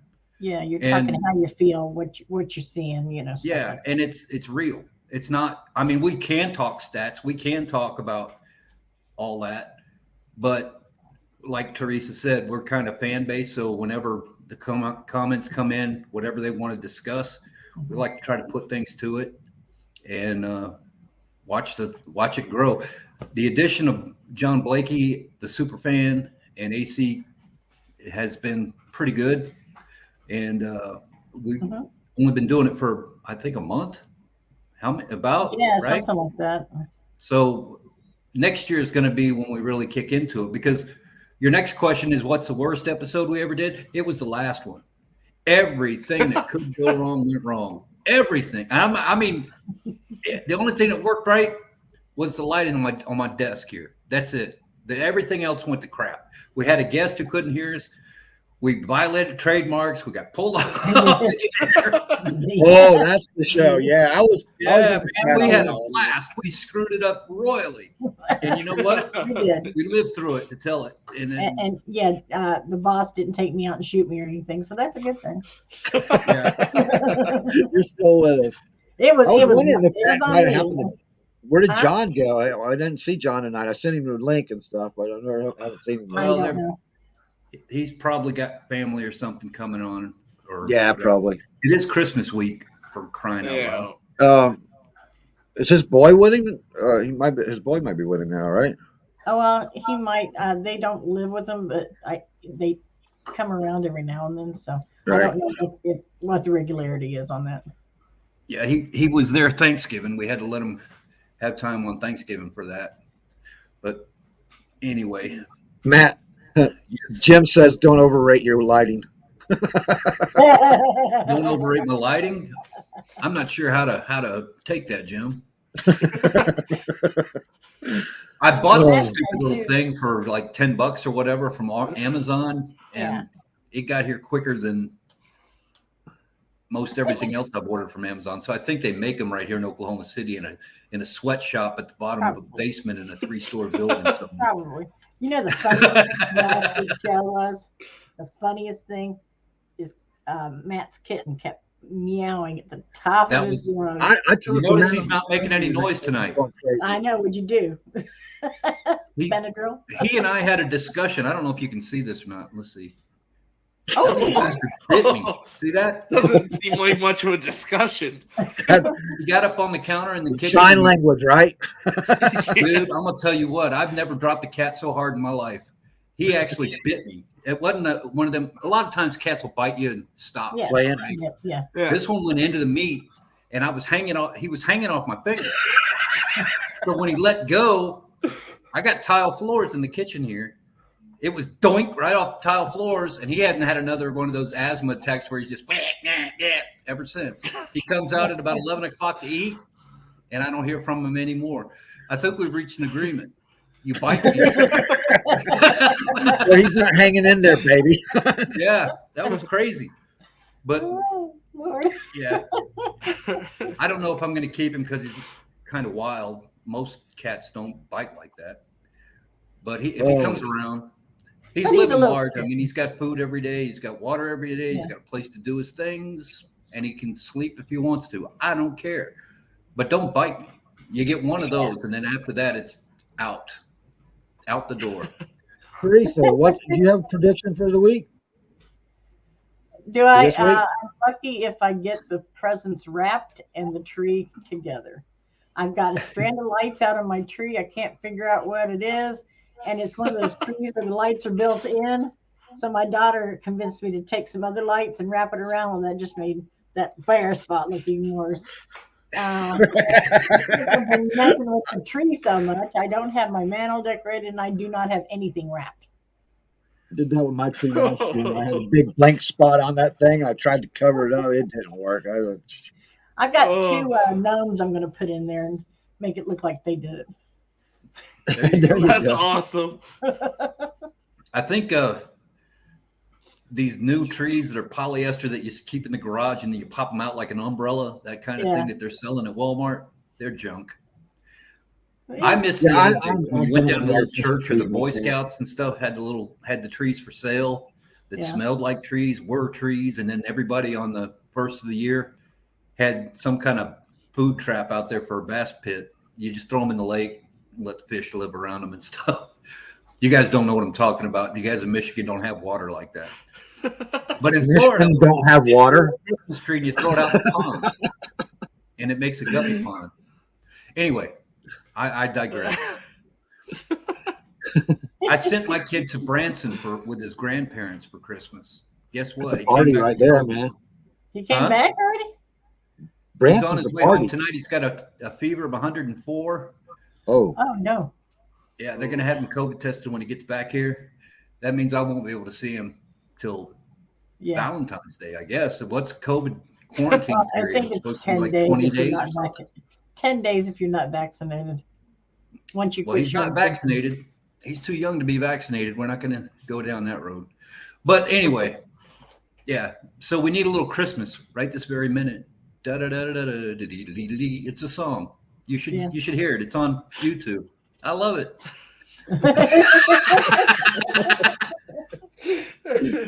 put the link in there. Is everybody ready for Christmas? I'm never ready for Christmas. I can't believe how much I've changed since I don't have any kids in the house. Sit back. Didn't hear a word of it, Johnny. Can't hear a word. Sit back. Okay. Now cuss it out again. Whatever you were just saying. I think what happened is all my rants. Yeah. Just You my damaged phone- your mic. my mic just said, "The hell with you, man. I'm done with it." You got trademark on that? Can you do that? What you talking about? Oh man, where can everybody find you guys, man? They can find Teresa, us where are we Saturday- at? We're Saturday night. We're on Wait a minute, Buckle wait a minute. 9 Let me get- o'clock. Let me get Be there. where's Teresa at? I'm There you here. go. All right. Yay. Every Saturday night, except for this coming Saturday night, 9 o'clock Bucs Report. We're there. You never know what you're going to get, but it's always going to be fun. All right. And I know we'll enjoy every time what you get them there. Yes, I can find you. All right. Okay. I know you guys got Predictions for the game? We're Which playing one? the The Panthers. Carolina game? Yeah. Yep. Okay. we're Cam gonna Newton win it. starting. It's quick and easy. We're going to win the next 3, with or without any help from not AB, but Godwin being out. Le'Veon Bell. Oh, Le'Veon yeah. Bell. Le'Veon Bell. We're not going to have a running game. We're going to go back to the chuck it and duck it kind of thing we've been doing. Le'Veon Bell is there because he's a good catching running back. They've worked the Right. system before. AB and Bell were together with Arians in Pittsburgh. So In Pittsburgh, yeah. So I'm Bell thinking- played pretty damn well in Baltimore just recently. So Yeah. How I'm thinking recently it's gonna was that? be The last 3 years? 31-10. like 3 In weeks. Baltimore, like a month ago. Why'd they let him go then? Because they got their other running backs back from IR. Oh, so he's the new AP. He just gets to come in and fill in for a month and get Yeah. canned. And nobody cares. Bell is a beast blocker, man, and that tells you he's coming in because he's got hands and he can block, and the others can't. Are currently on our team right now, so We can fix that. Road Joe. we're go. probably going to fix that. If they have to go out and bring in people to fill the roster when they already have running backs on the roster, they're Mhm. probably going to get rid of those guys. He did say BA was pretty nasty about Bond today. So yeah. Rightfully so. Yeah. Rightfully so. Yes. Yeah. And OJ Howard, he even mentioned OJ Howard breaking off a block and just hits the block and then breaks off of it, and the guy goes and hits Brady, and then OJ's sitting there going, "Oh shoot, did I do that? Did I do that? Did I do that?" Okay, Yeah, guys, he did. All right, 38-10. 38-10. Mm. Matt, I'm not going that high. I'm going to go 27 to, 13. This is Carolina. Carolina is kind of they beat us with second string quarterbacks all They the beat damn us with time. Cam. I mean, we beat them with Cam though. Yeah, right. And Honestly, their defense we got Carolina, the Jets, and Carolina. That's what's left, right? Because we already Yeah. Carolina, Yeah, Jets, so- Carolina. Yeah. we're going to go 3-0 on that. Doesn't matter. I agree with that. Yeah. We're going to go 3-0 on that. Then it's going to be tough because the playoffs are not going to be. If we can't get over this injury bug that we keep having, if we get to be like every other team where we got our third stringers out there and all that crap Mhm. for either COVID or knee injuries or whatever, we're not as deep as we need to be anymore. And Nope. that's not because they don't have personnel. It's the personnel can't play, or they're too busy forging documents to get out on the field. We don't want to cover that, though. We're not going to talk about that. I think we're going to go 3-0, and then the playoffs. I don't know. Don't feel like I did last year. How's that for Debbie I don't Downer? feel much different than I did last year. We were coming off that bad loss to the Saints then, and the same way, man. It was pretty much the same feeling. We went So- 8-0. We went 8-0. We had no trouble. Well, I'm talking about right after the Saints game last year. I felt like about the same as I do now. Yeah. Oh, okay. For the Saints game, yeah. The one that bothers me or concerns me is the better word is the NFC West winner. If it's the Cardinals and we end up It's having the to play Rams. them, huh? The Rams are going to win the West. You think? The Cardinals are falling apart right now. They do this every year around this time. It's like the Cowboys. They fall apart in December. I don't know. Kyler Murray, man, that guy's he's got the touch. He's got the touch. He's been But- touched lately quite a bit. We won't be touching him if he's playing us. That's the problem. He's the Mike Vick of the group, and Devin White can't be filling in for Levante David's position. No, but we are getting and Mike Edwards relying back. on- So on Minter will be there, and Mike Edwards is a good Mike safety. Edwards is coming back too. Yeah. Yep. All right, I guys. hope I know so. you've got people waiting. Thank you. Love you. Mwah. All right, Merry bye-bye, Christmas, Jason. everybody. Thank you for coming on, guys. Later, All Matt. right. Oh, I cut him off. I do that all the time, man. Okay, who we got next here? I don't see the dude. Where's the dude at? It's supposed to be a couple Ben. dudes. I see a couple dudes. There's a dude. There's a dude, but not the right dudes. What's up, guys? What's up, guys? Friggin' Grinch. What? All right, Grinch, what are you taking away from us? Damn it. You caught me off guard. That was the point. Damn it, you caught me off guard. Is this how I sound? Yeah, but a Kind little of. bit quieter. How's it going? And Good, man. introduce yourself, Grinch. I am the Grinch. Andrew Faubert, I guess. North Sports Dynasty. Foobs, as they like to call it. But I like being called the Grinch, too. So how we all doing? Doing well. And who is this over here? Introduce yourself, Ben. How you doing, guys? It's Ben Cornett. Short and sweet. It's Ben. The king of trolls. You know, Wait a minute. Who's the guy on the bottom right? It's I usually am a bottom, yes. But yes, it is me, Andrew. I'm sorry. I don't have change, man. I'm sorry. I You- give I- you change, but I don't have any in my Buddy, I pocket right need now. change for my Tim Hortons. Come Oh, well, on. I don't have Canadian currency right now, man. I just got. You I'm in toss America, me- buddy. Yeah, you toss me one of your little paper dollars and I can pay rent for 3 months, dude. We're good. Wow. that's all it That takes to bad keep the up igloo north? up. Is it that bad up That's north or what? I mean, it can get that pretty bad here soon. Yeah. It's about to get that bad, yeah. Oh man, So, same question to you guys. I don't know if you can listen. I can't hear John. Sit back, Can't sit back. hear- Yeah.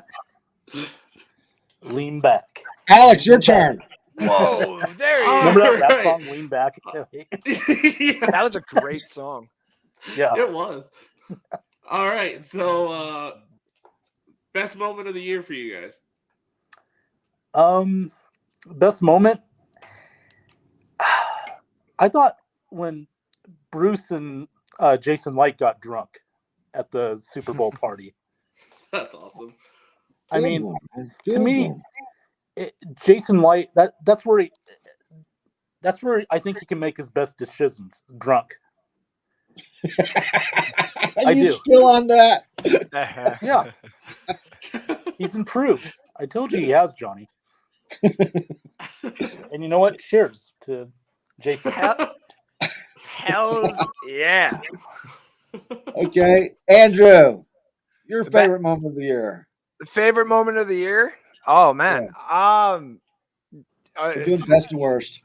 Everybody, best to worst. I mean, the best is Well, probably when the Buccaneers won. And I know a lot of people were saying that, but I mean, Alex is one of the only people that actually knows the extent that I tried to get out of this country to get down to Tampa Bay. Yeah. And I was denied pretty hard financially and just no.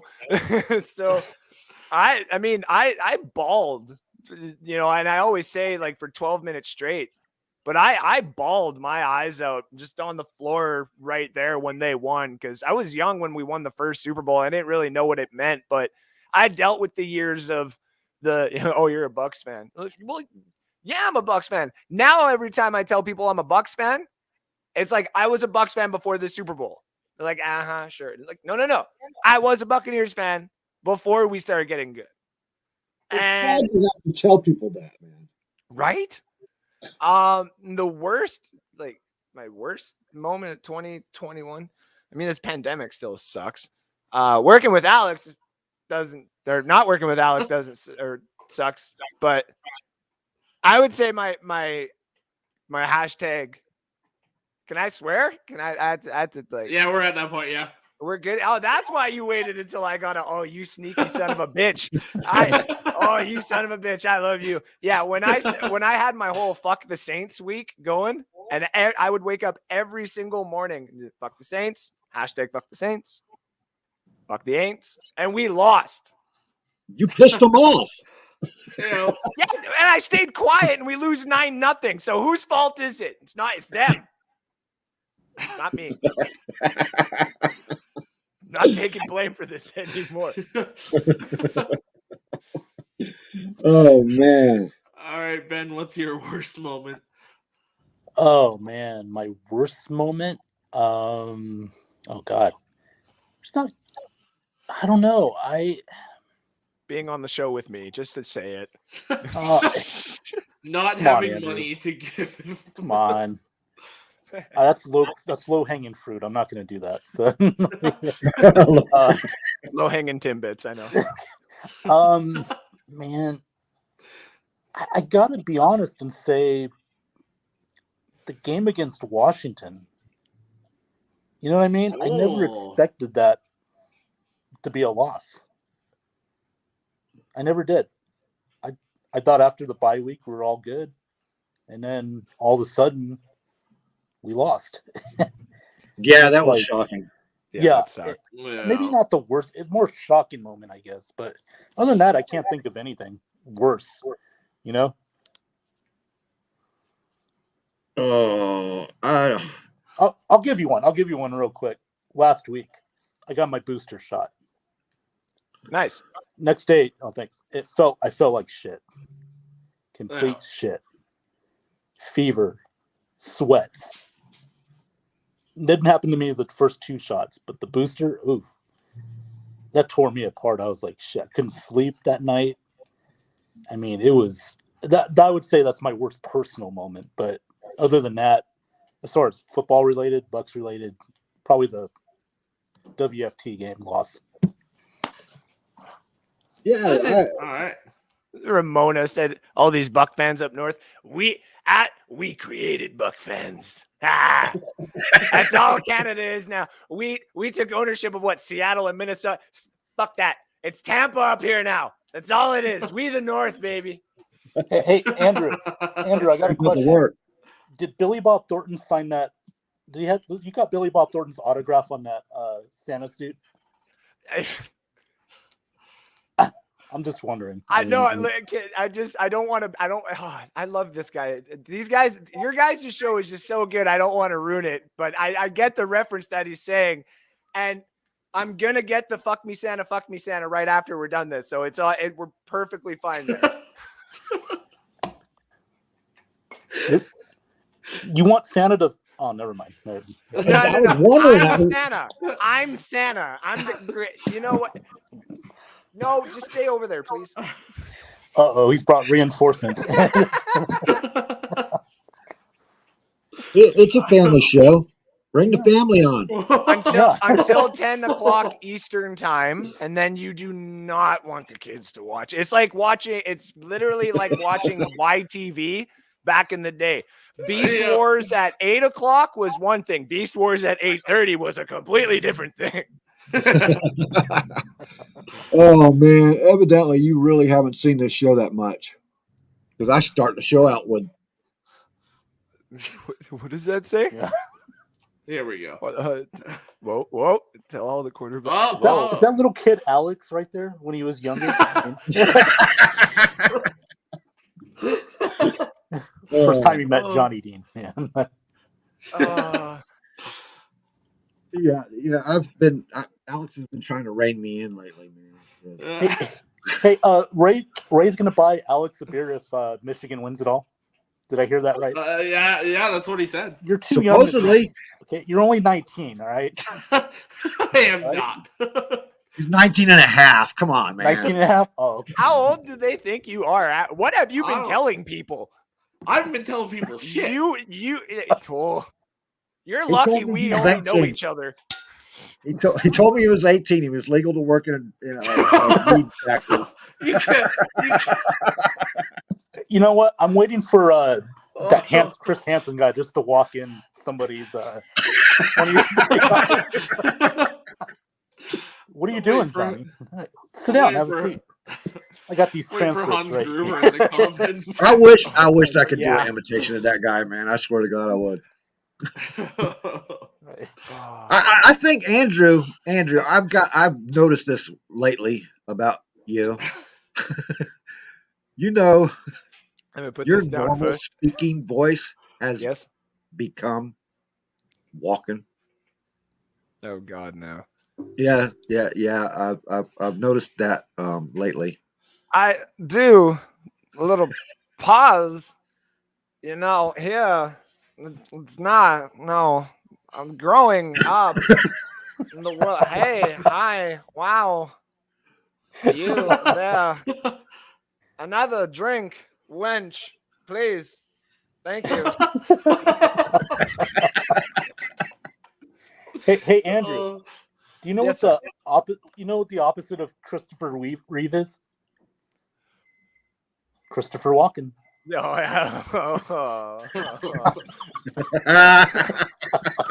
this is like That was Christopher Rest in Rowan. peace, Like, Christopher what's Reeve, going sorry. on? 10:24, and it finally comes out. We start crossing those lines and making those jokes. We already have. Dude was supposed to be here. We're both Yeah. drinking. We already have. So Where's the boss? Where's That's I don't know. you know what? Late to his own party. You know what? I think this is about the right time to tell everybody. I have officially taken over Bucs Report. No, I'm just kidding. The Grinch has shit. stolen Bucs. I have stolen Bucs Report. You're not getting it back, Keith. It's mine. right. America loses again, man. Damn it, Canadians. Actually, I'm sorry. I really did screw up your intro. I I didn't even notice that the hat went down. I didn't even have an intro. I literally was just like sitting here because Alex had personally messaged me and said, "You're really gonna sit there for half an hour in your Grinch mask?" And all I sent him back was "fuck you." Yeah. Well, I sent him like way earlier in the day. I sent him like the schedule, like what was going on, and then like 45 minutes ago, all he sends me is just this, and I was just like, "Oh, okay." Like I'll go fuck myself then. Like, hey, I at least sent you this. You metaphorically sent me and Johnny this last weekend, so you can shove that. yeah, that's fair. He Andrew, doubled that it. one. He doubled it down. Yeah. Oh, that works so perfectly. I like how Ramona said I'm the bot. So wait, hold on. If she's a Dolphins fan, and if she joins Bucs Report with the Lions and everything like that, like we got a Lions fan, and I think we had a different other fan there for a little bit too. But like, if we get a Jags fan in there, do we automatically just bestow a basketball team upon Tampa Bay at that point? We actually had a Jags guy doing a show with us at one time. This is true. And may he. Yep. May he. Marty's got a message for you, dude. What's this? What are the Christopher Walkens twice the night before? I honestly I've been doing the Grinch voice all day. That like now you want the Christopher Walken voice. It's like, no, Johnny, you're only getting the Grinch. It's not me. It's a fan request. It's a fan. You're Come on, fans. do it. You're fan. Do I it. can't. Yo, hi. The Grinch version. Christopher Walken. Yeah. Oh, Ramona's bringing the fire You tonight. sounded like fucking Johnny Depp as Captain Jack Sparrow when he's drunk as shit. Damn sure did. Kim would love to hear that. I sound like Johnny Depp while he's drunk as Captain Jack Sparrow. You know what? there is I can do a little bit, but I can't do the full thing because if I fully indulge in the activities of what Johnny Depp has done, I'd be in jail right now. Thank you very much. So I can't. Hold on, before I actually get hit. Hashtag I sorry, I was method acting. It happens. Oh, jeez. Calm down. No, I was gonna say, actually, Andrew looks more like Wayne Gretzky. Wayne Gretzky. Yeah, since he's Canadian, I mean, you know. That's really good, actually. I can't believe that's the first time I've heard that. That is the first time I've heard that. Oh, that's so Wayne good. Gretzky. It just came random. I That's was like, so fine. good. Excuse me, but excuse me, guys, but introducing Ben Cornett on the strip in Vegas here. Well, no, it's actually my house. Maybe one day we'll go on the Holy script and I'll shit, do a that was- live. Dude, I feel as though that's fucking Shoresy's teammate at this point, man. We need to send that to letter, Kenny. Holy crap. Ben Cornett, I'm using that for the rest of my life, and I'm going to get that working up here. I'm way surprised more. you didn't royalties leave and in make here. that your name tag. In American my- money, too. American money. Either that or just give me some Michelob. We're all good to go. Oh, that was so good. What? I don't understand. That's yours, Ben. Ah, man. Straight from 1988, buddy. Man. Wait, hey, by the way, speaking of straight from 1998, almost straight from 1998, you can't really see it, but that big 55 that's sitting there. Wait a minute. Yeah. You see that big 55 that's sitting right there? Now Anybody? your hands in front of it. Oh, yeah, there it is. Sorry. Right there. Right there. Anybody know who played number 55 for the Tampa Bay Buccaneers in 1998? Wait a minute. Let me think. Doogie Defensive Howser. back? Mike Allstott. And then it was bestowed to Josh Freeman, obviously. Like, it's not kid ourselves here. And then it was almost given to Jameis Winston when he was drafted, but he said, "Nah, let me just tarnish 3 for your franchise and let's get it out of here." Okay. I got the smart guys on here tonight, so I'm gonna pop this one out. Ooh, okay.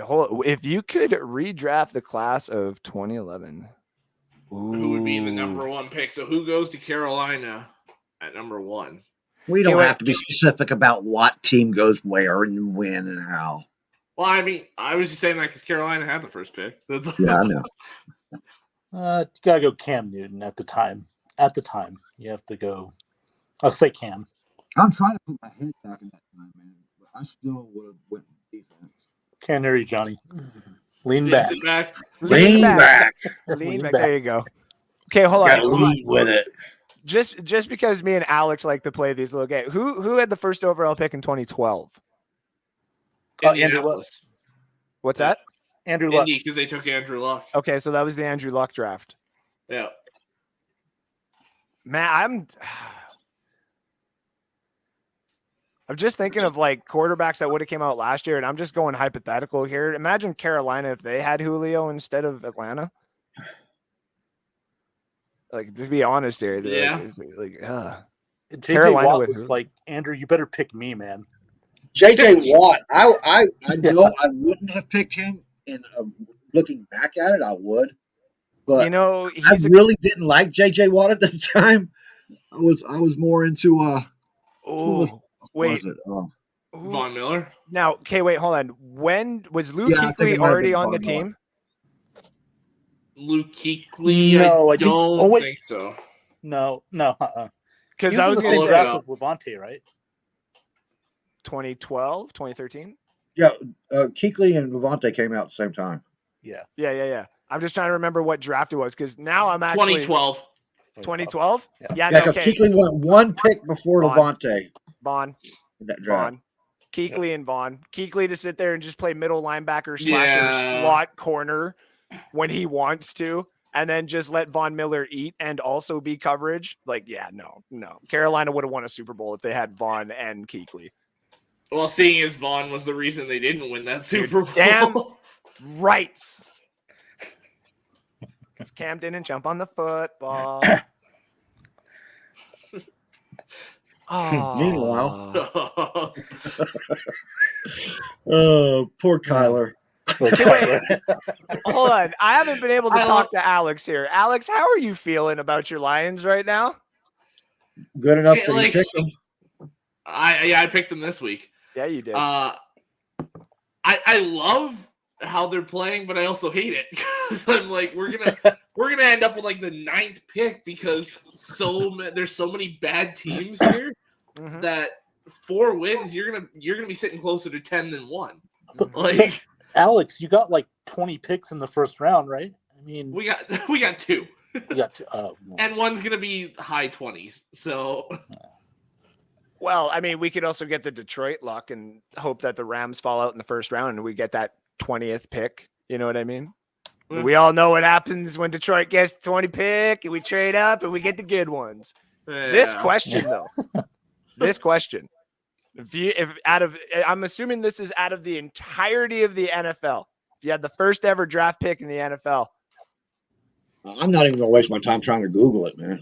do it. Tell me, because I already got mine too. Oh, you're saying like if you could draft any player in the history? Okay. Yeah, if you could draft any player in the history of the NFL first overall, who would it be? Jay Burwanger. Excuse you? Yeah. Bless you. Jesus. Thank you. Oh, Berlanger. Jay Burwanger. I like your way you emphasize the Langer. That's the beer Kids nowadays, topic, isn't it? kids nowadays would say Dick Butkus thinking they're funny, but it'd be like, well, I mean, yeah, that could possibly be the first overall pick, you dumb kid. I mean, yeah, Ben wasn't kidding. It's Jay Burwanger who's the first ever NFL draft pick. Oh, that's hilarious. I thought he was just throwing a freaking name out. Yeah, so did I. I was like, cool. I could That's what I surprise was you every gonna once do. in a while. That would be a good roundtable question. 1936. I already know who mine is, and I'm going to tell you right now. I won't tell you who it is until it is the round table, but listen. Well, do we want to do that now then? We might as well. I was kind of waiting on the dude, but the dude seems to be Where's the inebriated dude? or- Listen, Can I'm you write inebriated. I'm here, Keith. Dude. No, the dude. Is it Keith Dude. or is it the dude? I don't know which version's showing up. So Yeah, well- if he's showing up. He's fashionable. Make sure it ain't freaking Hans. Yeah, as long as it's not Hans. We need Johnny. So Hans, where's my Hans at? Where is he? Hans He at Gruber. Nakatomo the Plaza last right now, or time what? Johnny said something to Hans, Johnny got banned off Facebook for a week. What? Yeah, I got shut down, man. For what? That, it's told- not. No. Johnny told Hans to jump and they banned him. Are you serious? Oh my If God, he that's does, Facebook needs to understand if he doesn't jump, how do we have Christmas? Exactly. Exactly. How does Harry Potter get the Damn, No, I wanted to say something about the Hawkeye movie, but besides the spoiler part, you know.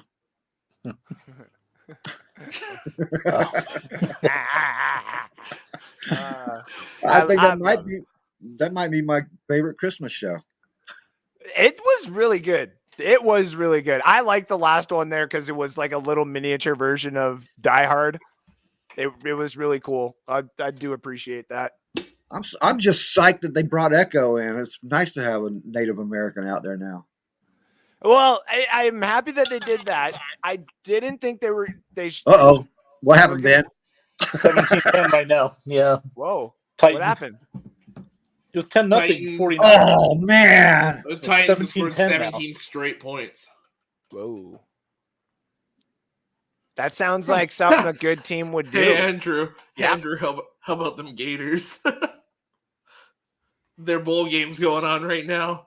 UCF. UCF is up 29-17 with 2.5 minutes left. Whoop, whoop.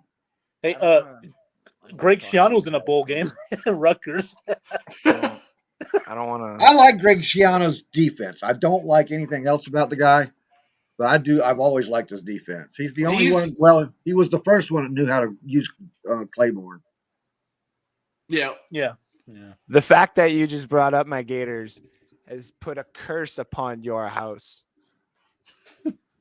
a curse upon your house.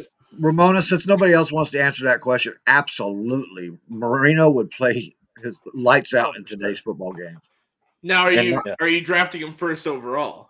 In the I NFL would. draft? Yeah. Absolutely. Nope. Okay, Nope. So let's start this. Who And you wants to can't go first touch for this him round in table? this year, in this era. Oh man, hell yeah! Nope. Give me Marino. Nope. Okay. Yeah. Who's going first? Who are we starting this round If table? Start with Andrew. I want to hear why he wouldn't take Marino first. Hold on. If All we're right. talking If we're Andrew, talking you the get 2 NFL, minutes. Wayne Gretzky. if we Okay, I'll wait. I'll wait till you recover, and then All right, come on. Let's next.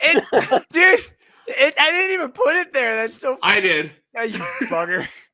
If we're talking out of the NFL, All right, the entirety 2 of the minutes NFL, starting now. out of the entirety of the NFL, out of all players that have ever played first overall, you're basically taking away the backstory of all the players because they get a fresh start with just their talent with a team that you would be able to build.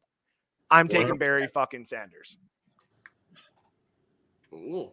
I'm I taking. thought we were talking about quarterbacks. Wait a minute. I thought we were talking about quarterbacks specifically. No, you want to know No, why? first You want to know overall why? pick. First overall pick in the entirety of the NFL, I'm taking Barry Sanders. And do you want to know why? Because you let 31 other teams go draft. Hell, you go even give an 18-team expansion and stuff like that.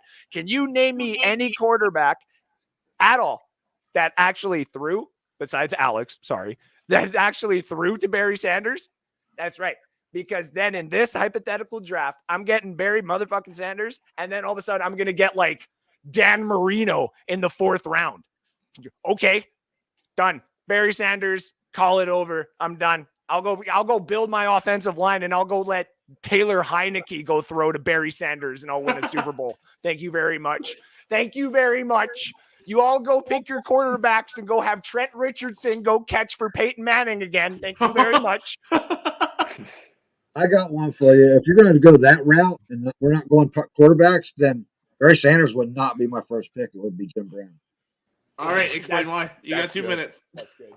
I mean, Jim Brown can do everything Barry Sanders could do. Put him in this era, not playing stickball or whatever that crap is he always played in those other sports, and trying to get Olympics. Yeah. Jim Brown was the man. He did it when there was no rules stopping people from gouging his eyeballs out. Yeah.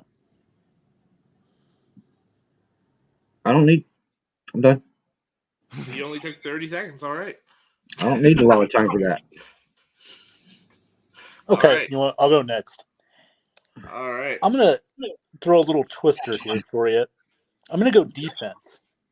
Defense wins championships, right? Yep. Yeah. Starts on defense. I'm going to go Reggie White.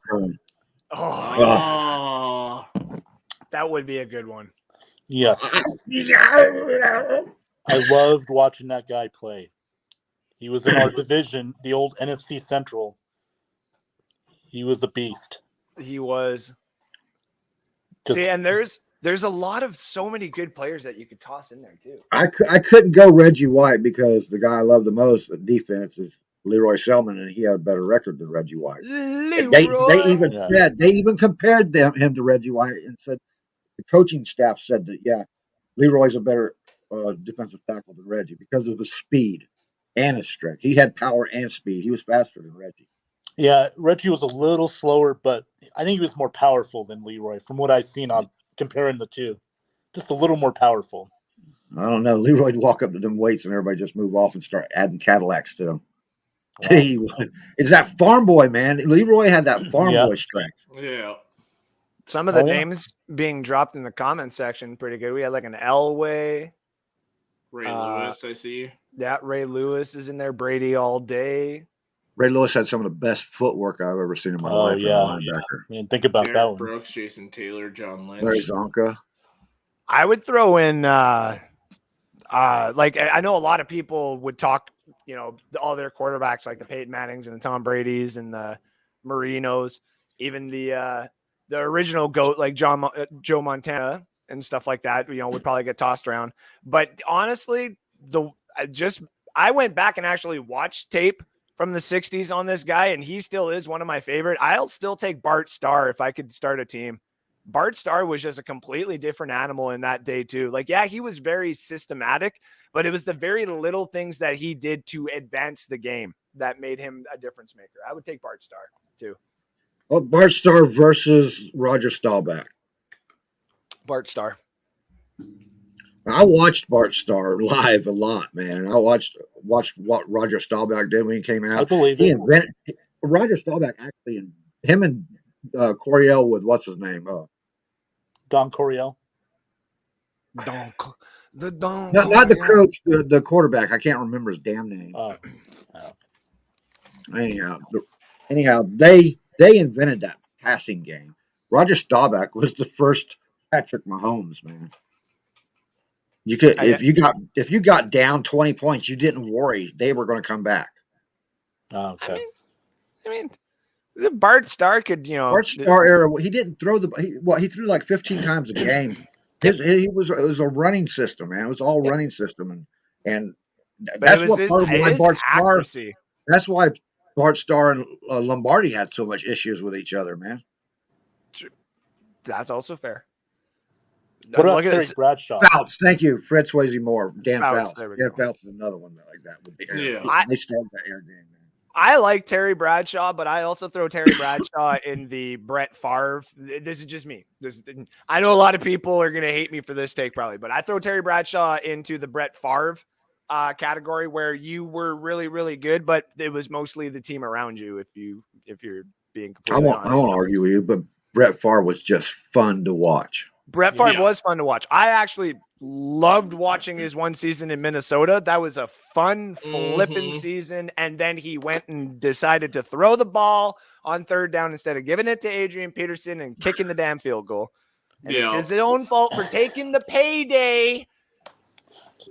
He took the payday. He Pete Rosed himself, just saying. He probably would have won that title game against the Saints. He would have won that title game. The Saints would have. Well, I mean, I'm not saying the decision making. I'm just saying, the guy was hobbled after second quarter. I mean, he was limping around the field, and he had the heart to go out there and almost beat their ass, even with the bounty on his head. His best game was against the Raiders. The night his father passed away. The weekend his father passed away. That was like the coolest thing I ever seen. I thought his best game was the revenge games myself. The revenge games were good. Yeah. Yeah. There was one dude on Minnesota that I remember he bombed some 64-yarder in overtime or something like that to win the game. And and it was at the very back of the end zone too. I was like, that's the guy he didn't even know the guy's name that he threw the ball to, remember? Yeah. He made a big deal about that after the game. Yeah. That's right. I remember that. And I at that point I was like, listen, Minnesota should win this. And it jokes aside, Canada, we do have a lot of Buccaneer fans up here, but man, there's a lot of Viking fans up here, and they're going to explode the day that they actually do win a title. So, nah, man, there's some good names coming up in here. I love the names. Yeah, the prime. It's a good one. That's LT. Imagine if LT and Brady with oh my god. I love Cornett, but this is a different animal, man. Yeah. I think Alec means Simeon Rice there. No, I think he was trying to name the Vikings receiver. Oh. Which, by the way, it was Greg Lewis. That's Greg Lewis, yeah. Yes. That was a great catch, too, by the way. Everyone talks about that helmet catch with what's his name? David Tyree. Yeah. That Greg Lewis catch was amazing. A lot more amazing than that one. Actually caught the ball.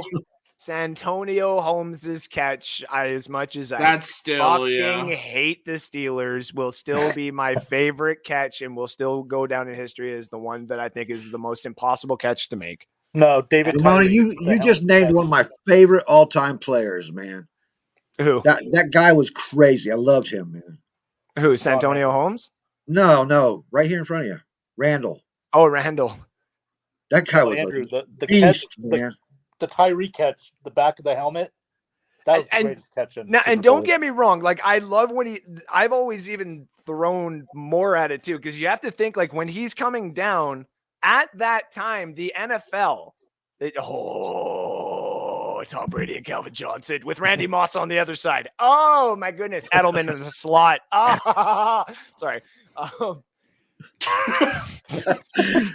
do we need to give you? You need a tissue Sorry. now? Sorry. Did you have a Yeah. That was not. That was good. Go Sorry. clean Don't yourself. stand up, Andrew. Don't stand up.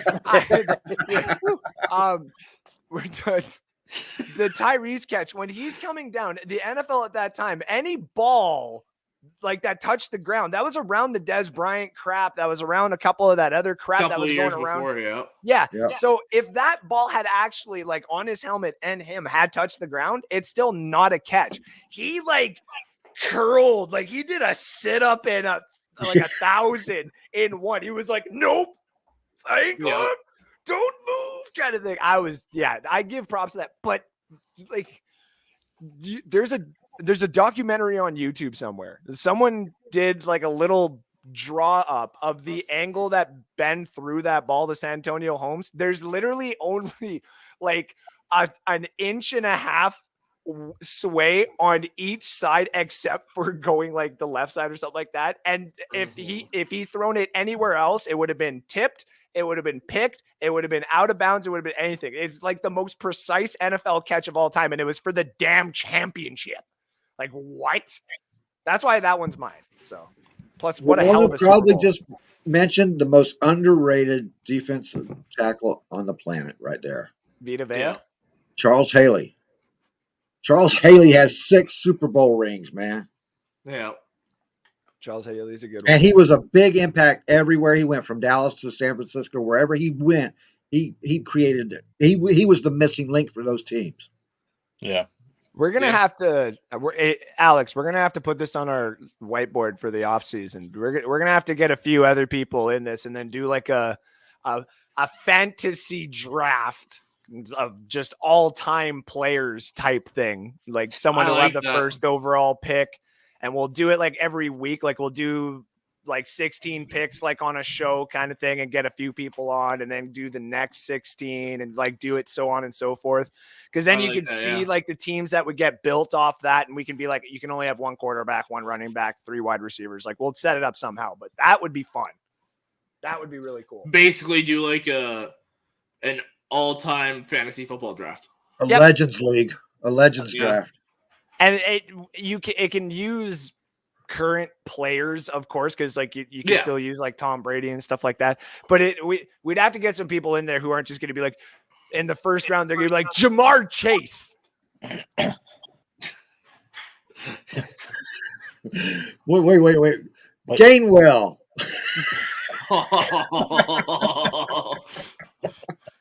With the first overall pick, we draft Wayne Gretzky. Wayne Gretzky.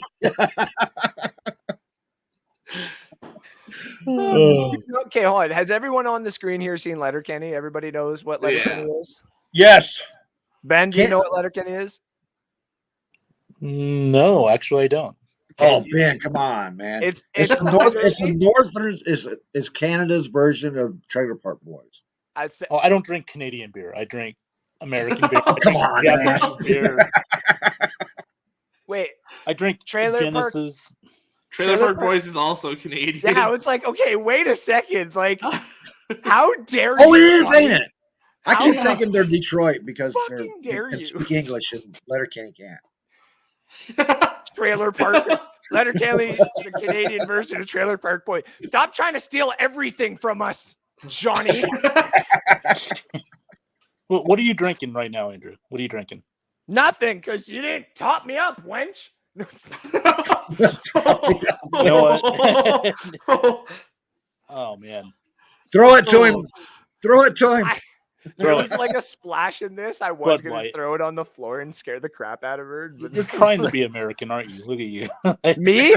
Yeah. Dude, this is the closest I can find. Like, you understand, like our beer stores in Canada are a little different. Like, we just literally like put our hand in a like a snowbank and pull out something, and Yeah. I'm like, Labatt or yeah, you walk like 3 feet out of the igloo and yeah. just start digging. Fucking, I remember. There's some bad jokes I can go with that too, Oh, man. good lord. Don Beebe. I was gonna go with some bad like beers. I'm telling you what, Ramona's making it really hard to come up with a lineup here, man. Oh no, she is, because I already thought. She just keeps popping them out there. I'm like, oh, geez, yeah. I've thought of a few, and I was like, listen, if I had like the 7th pick, certain players would still be there. I'm still taking Barry Sanders as long as Alex doesn't get to pick in front of me. Okay, Alex just picked in front of you, so where are you going now? Well, who else is off the board, Johnny? No, to be honest, if you told TJ Hawkinson. Andrew's gonna draft Jameis Winston. Oh. I'll get some value out of him. I'll trade him to one of those Bucs guys. No, Matt Colson will draft Jameis Winston. Yeah. No, if it wasn't Barry, to be honest, like it'd probably be like LT, you know what I mean? Like LT would have to be up there. I mean, if he's available, if he's not in jail right now, that's the other side of it too. Oh, right? which LT are you talking about? I thought you were talking about Lawrence LaDainian Taylor. Tomlinson. No, Lawrence Taylor. No, he's a little busy right now. Yeah. He's like, I didn't know I couldn't leave where I was at and was told I can't leave. I don't know what.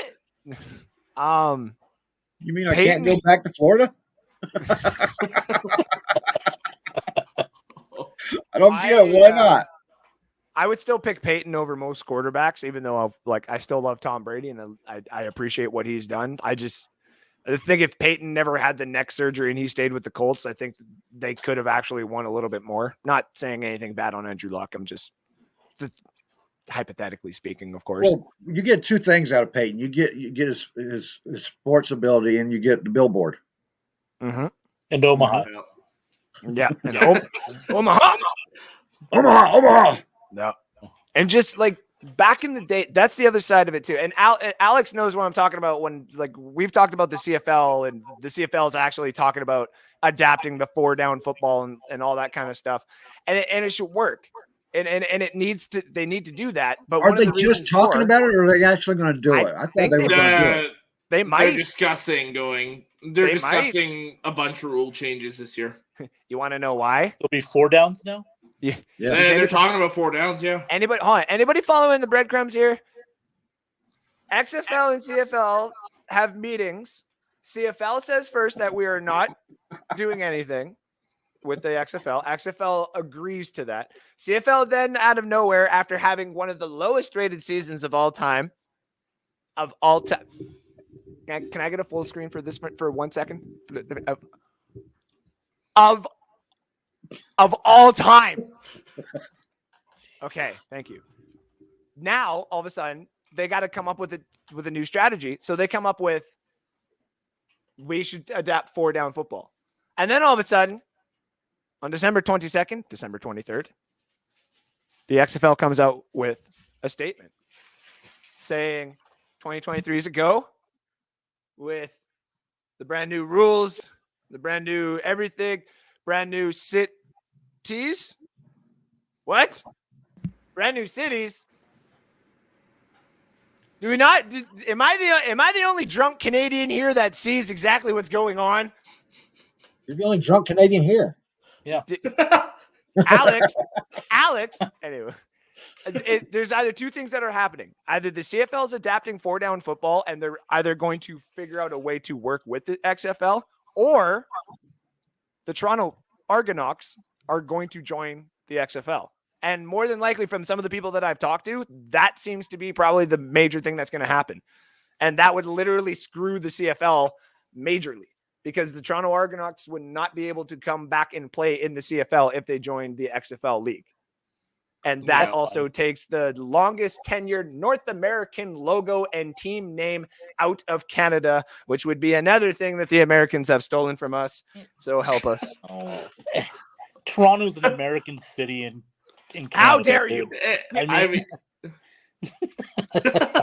Hey, Ben, why don't you give me the Buffalo Bills and F off, okay? Like, I don't care. You can have them. They tried that. We apparently didn't want them. Yeah, listen, if we were old enough and this would have came out that, Bon Jovi's gonna, go and buy the Buffalo Bills, well then prescribe me some bad medicine and let's hop us on a bus and get back to Toronto, dude. We're going back and live in Ontario. Bagged By the way- milk. Toronto, Ontario. These By the are way, weird. Johnny, you shouldn't have dropped Brandon Ayuk. He just scored a touchdown. Yeah, of course he did. Am I? So Of course he did. it's now about to be 17-17, more than likely. I didn't even. With 2.5 minutes left. Ben, did you play fantasy this year? No, I haven't played fantasy in years. Well, Ben next plays- year you got to get on our league, dude. Ben plays his own fantasy. Well, he lives in Vegas. For Christ's sake. Sorry, Wouldn't it you like was to know, there. Andy? It was there, dude. Look at you, Andrew. Have you been hacking on my profile or what? What are you doing? Does it look like I have stable internet in Canada? No, true. Sorry. Let me rephrase that. We do have stable internet in Canada. I just don't want to pay half of my fucking rent in order to be able to. Yeah. Oh, man. Well, of course. I mean, everything in Canada costs what? $10 more than American stuff. Everything in Canada is just ridiculous, dude. I got to say, Ramona, that's a loaded question. Best tight ends. Tony Gonzalez. I don't think she's talking about football.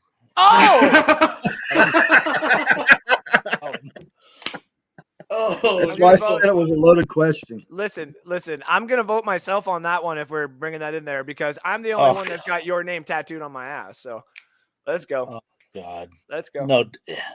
It's true. I actually have your name tattooed on my Yeah, ass. my name tattooed on. No. I have your name tattooed on my literally your name. The letters, your name. Your name. The word, Johnny, your name. Have another drink. I thought it said. What do you spell words with, dude? Letters of the alphabet soup. Ergo. I thought it was exit only. But that's what I heard. It's not ergo, it's Aragon. Okay, get your Lord of the Ring references right. What'd you say? Argo? Like Ben Affleck, Argo? You mean Worst movie ever made. that really bad Oscar-nominated movie, like the one I downloaded a Ben Affleck movie thinking I was gonna watch like Clerks or something like that, and halfway through I'm just all high and like, what the hell is going on? Why? Just leave them there, dude. Don't do it. Like, what are you Ben doing? Affleck's overrated. I'm sorry. So it's Matt. So is Matt Bacon. I mean Kevin Damon. I mean Matt Damon. Yeah. No argument there. I don't know which is which, Matt Damon or Marky Mark. Mark Wahlberg.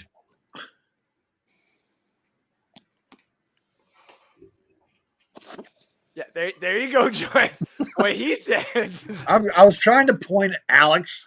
Matt. There you go. That one. Listen, So that's what we're doing now. Okay, everyone's putting in Mark different person. Wahlberg didn't just come into Goodwill Hunting in that bar scene and be like, "Yeah, you like that nerdy shit, baby? I do too." Dude, you've been watching too much Boogie Nights. What do you do? Flat flash dance, with the whole. No, that was a poor attempt at Dirk Diggler. And yes, Alex, I wore the shoes for you with the Oh, jingles. I came prepared, like I said I would. I appreciate you. You Where's ever the jingles out again? Let me see that. my jingles? Look at my jingles. Look at jingles. Whoa! Fucking fell off my ass there. Sorry. I got jingles. Too much dirty dancing. Too much. Too much dirty dance. I got my baby in a corner. Is that? You don't put baby in the corner. I'm Nobody so puts baby glad. in the corner. I know Ben got that reference because his eyes closed and they rolled. And he was just like, "You." He really didn't go there, did he? Alex, you're being obstinately quiet tonight. What the hell's going on? I'm just enjoying the ride here. Like, Hold on, keep him full screen because I want to look at what he said would happen again last year. Look at how wrong you were. Oh my God. I mean, at this point, it's lining up that I might predict the AFC East perfectly. Don't point to the one thing you're correct on when everything else is just atrocious. This might He's actually. pointing at his board, man, not yours, Andrew. Oh shit! That's a good one. I was just looking at. I think man. You had Dallas and me. I had Dallas. I was so wrong on Dallas. That's right. We both were right on Seattle, though, buddy. Hey, Yeah. Hey. Yeah. Hey. Who put money on that one? Hey, Seahawk fans, eat it. Anyway, I was like, this is looking pretty close. So I think everybody was right about Seattle.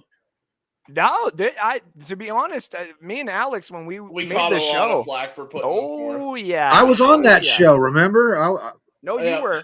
Yeah, we all caught a lot of flack for that.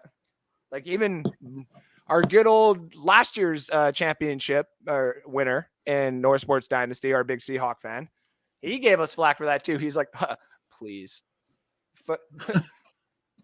go Hey, here's my thank you, Marty or Ramona.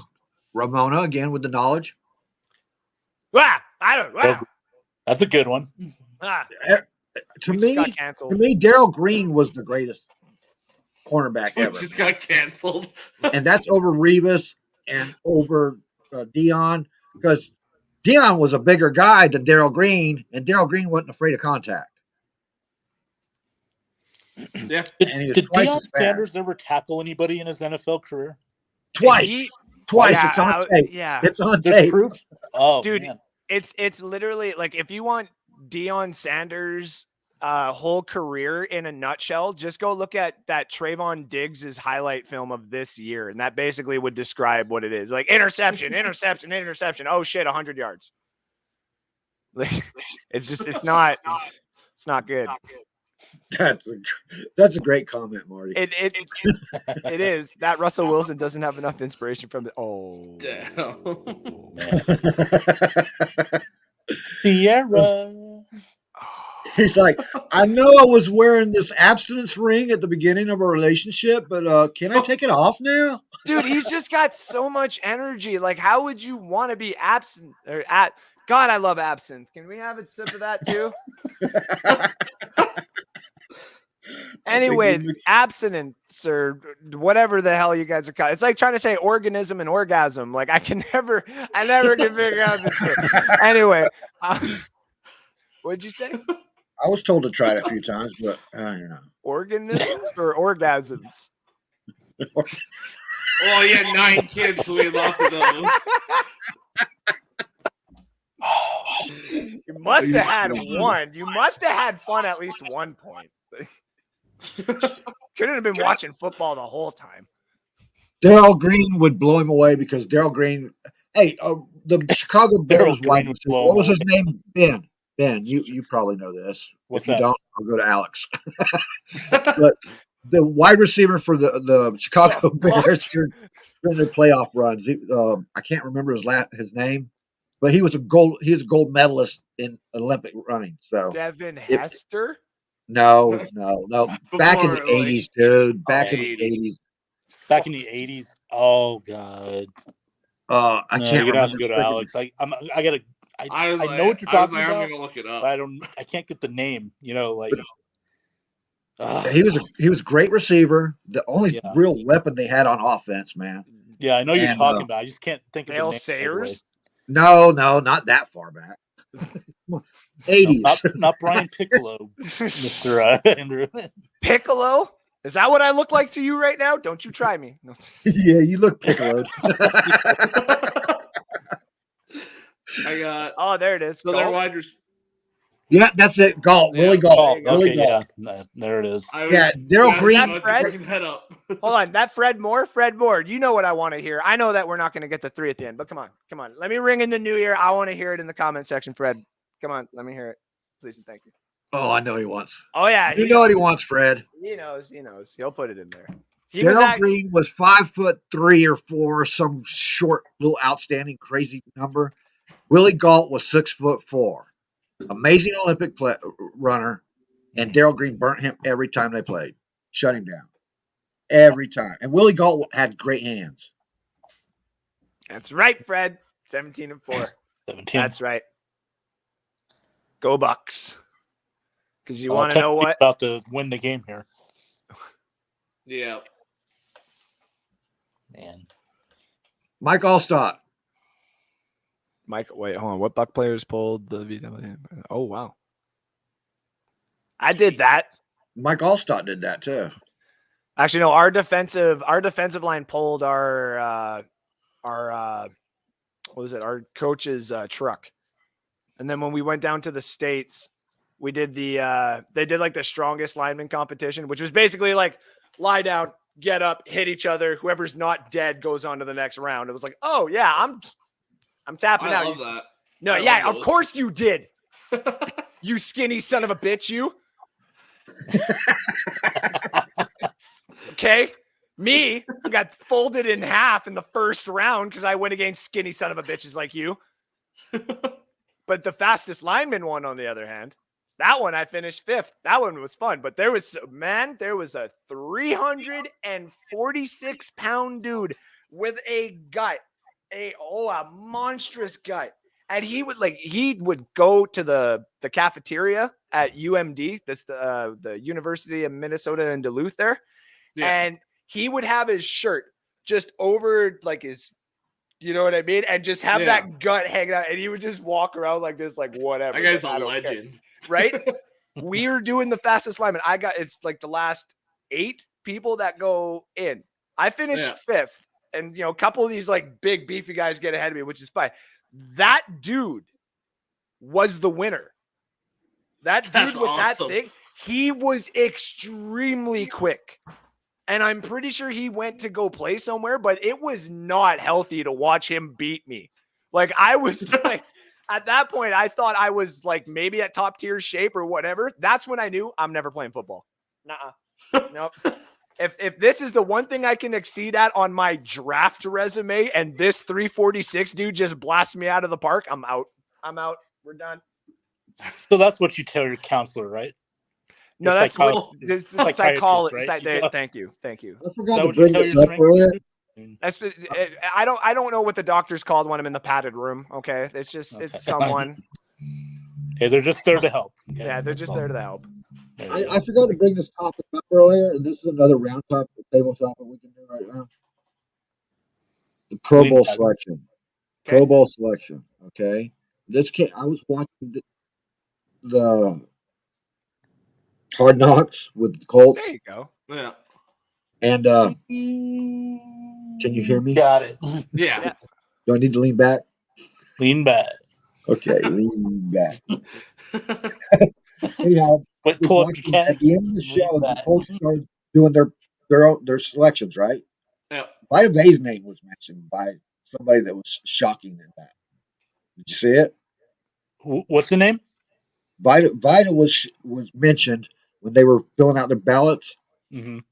and the guy who's up for MVP, Jonathan Taylor, mentioned Vita Vea's a beast. Yeah. He's talking. I mean, it's probably the biggest impact on our defensive line. If you're honest about it. Agreed. Vita Vea is definitely the biggest impact on our defensive line, and he's not in the Pro Bowl. I mean, physically and like, he just needs to stay healthy. I mean, that's stay healthy. Vita Vea, stay healthy. I mean, I agree with you, but I don't have a show this week, and thank God, because you want to talk about how disrespectful our Pro Bowl selection has been. I'm sorry, the Pro Bowl is a joke. I totally understand that. We got 5 guys. What are you talking about? 5 guys. How many first balloters are in there? That's the only ones that matter. The first balloters do matter. First ballots always matter. Lock them all. You want to know how many? You want to know how many Pro Bowlers should be on that team? Essentially, all of them. The Kansas City Chiefs, when they had their little run and little MVP season with Patrick Mahomes, how's that been going for you ever since then? Your little ring and your little brother and his little dancey dance and all that shit. All right? With Pro Bowl doesn't usually mean anything to any of these fans or anything like that. But this is one of those things for these young fans out there to grasp onto. This is something for the people who are around me and Alex's age to laugh at and use for stats and stuff like that for shows that we like to put on for everybody. But the main part about this is the selection for the players for themselves and getting these roster bonuses that the Tampa Bay Buccaneers have put in the contracts for our players. Our players are supposed to be getting paid. We love our players. I love all the Tampa Bay Buccaneer players that put on that damn jersey, and I want them all paid accordingly. When you do not put their success on a Pro Bowl fucking starting roster when they have not only earned it, by winning the Super Bowl last year, by being 10-4 and having a 45-year-old man lead an offense. Where the hell is your rookies doing that? Where the hell is your other top-tier quarterbacks and Patrick Mahomes and all that shit? Yeah, they're in the Pro Bowl and stuff like that. Guess what? You're running out of these talented players. So when Tom Brady leaves, we get one fucking Pro Bowler a year again and stuff like that. Everybody's going to be okay with that. This is the one time I'm actually a little bit pissed off that Devin White and Vita Vea and Levante David and Antoine Winfield and Carlton fucking Davis and a couple of Vita Vea again. How about more people on our offensive line? Leonard Fournette. I agree. Leonard Fournette. My God, like it baffles me that there's other teams that get like 8 players and all this other crap that's out there because, they're the Kansas City Chiefs and they're the Baltimore Ravens and these are the people that it doesn't matter. Just because we win, we have to be shunned out. Fuck you, put us in. We'll just do it again next year. Oh, and by the way, when we go for 2, don't be mad. Beautiful rank. Yes. You got your Reds rant in for the week. Golf clap. Golf clap. Such a piss off. It's such a piss off. And He's you know I don't care. Oh. Andrew, you should have told us how you really felt, man. Yeah, Well, I mean, I don't know why you hold back like that, man. I know. Especially when you're drunk. I mean, The one thing that I almost busted out laughing about is I was watching him when I pulled him up, and I was listening to him, and I was reading Wayne Gretzky on there. Tell me about your goodness. Yeah, somebody one day in like 2100 is eventually just going to scroll past this clip, and they're going to be like, Wayne Gretzky? Like, who the hell is that? was that? Player? No, they pull out some like little tablet out of their watch, and they're like, was that what they call a troll?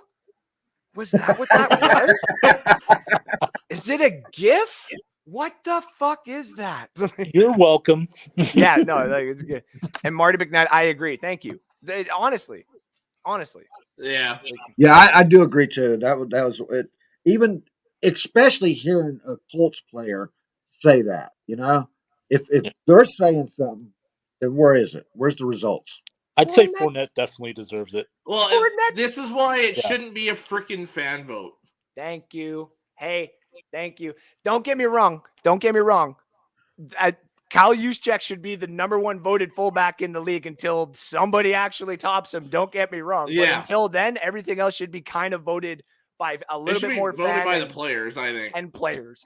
Yeah, well, and especially journalists. since you would think Juszczyk is the only fullback in the NFL. I mean, there's 16 Pickard. teams with NFL with fullbacks, and the only one you can even name is Juszczyk. Pickard, Tanner Hudson. To me, I think Juszczyk and then Patrick Ricard. Yeah, Rickard's Red, whatever his name is. I'm sorry. I'm on a roll tonight, dude. I'm sorry. It ain't a roll. I like it. Haven't heard you on a roll in a while. My fiance's sitting over there like, what the fuck? I thought you said 15 minutes. Like, you thought that 2 kids ago. We passed this. We've already done a segment. We're into the roundtable now. Yeah, we're doing that like Will Smith's ex-wife roundtable bullshit. Like that's what we're doing right now. We're gonna bring up ex-wives now. No, let's not do that. I'm just taking shots at Red Wife, the Red Wedding. Will Smith's wife. That's all I'm doing. Why? Because she ruined the Fresh Prince of Bel-Air, dude. Like Will Smith is the Fresh Prince of Bel-Air. I don't ever want to see Will Smith cry legitimately. What? No. If I want to see him cry legitimately, I'll go turn on the episode where he talks about his dad on the Fresh Prince of Bel-Air. How dare this woman have the atrocity to make this man cry actual tears because she cheated on him? The hell's the matter with you? Oh, I thought that was from that movie Set It Off. No, she cheated on him with pay like rent some, or something. She cheated on him with some dude that they raised together or something, or like helped out. He was like 23 or something like that. I'm like, okay. Does that mean we'll get fewer of Jaden's movies? What?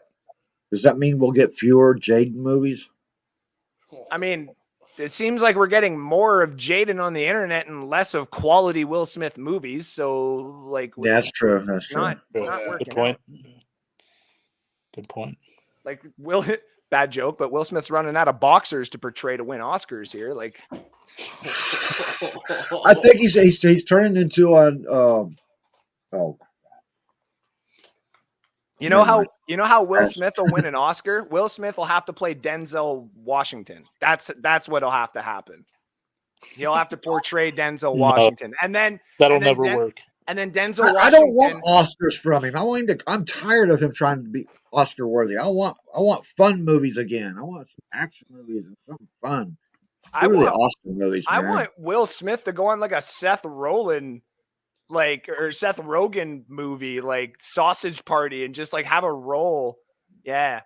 the guy who played Ghost Rider. What? Nicolas Cage. Cage, yeah, I want him to be a Cage. I want him to go out there and take every crazy fucking role there is to play and just Not the put it beast! up, man. Not the beast! I've been watching some of Cage's bad movies, like Funhouse or whatever the fuck that movie was. It was hilarious, man. He's fucking knocking them out. No, His bad movies are so good. His best Oh, yeah. movie was Raising Arizona. That was his best. Well, I mean, love that movie. the dude did win Best Actor at the Oscars for One Night in Paris. So, but I mean, was it Con Air? He was in Con Air, right? Con Air was good too, yeah. That was good. Oh God. Stuff like right through the hair, stuff. Yeah. What? You what? Don't do that. What? Don't. Come on, Ben. This is what like it's No, winter time. I'm supposed to be hibernating right now, dude. You look like it, yeah. I'm supposed to look like it. Look at this thing. It's been so warm here that even our bears are walking you know around what? town, dude. You look like John Travolta's dealer in Pulp Fiction. That's what you look. That's what you look like. I you didn't nailed ask that. you a goddamn thing. You nailed that shit, man. Lance? That's good. I thought you told those assholes to stop calling after 10 o'clock.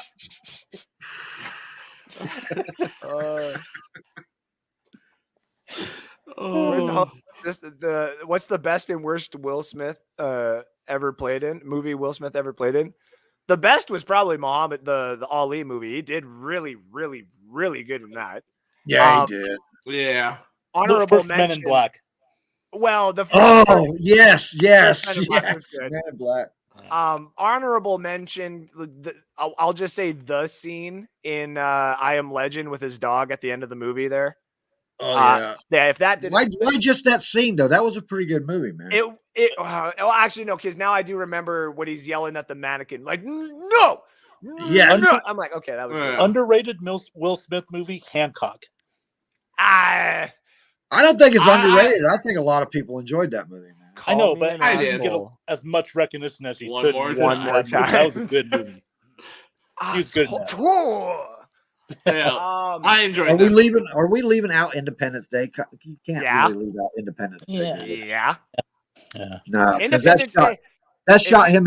That was his first big box office hit, man. Well, yeah, but I mean, there's another movie. Don't be hating on box office, man. Come on. No, Shark Tale, because he was a really good. Oh yeah. He was really good in Shark Tale. I'm not gonna lie, he was Shark Tale. I do think of him as like. Yeah.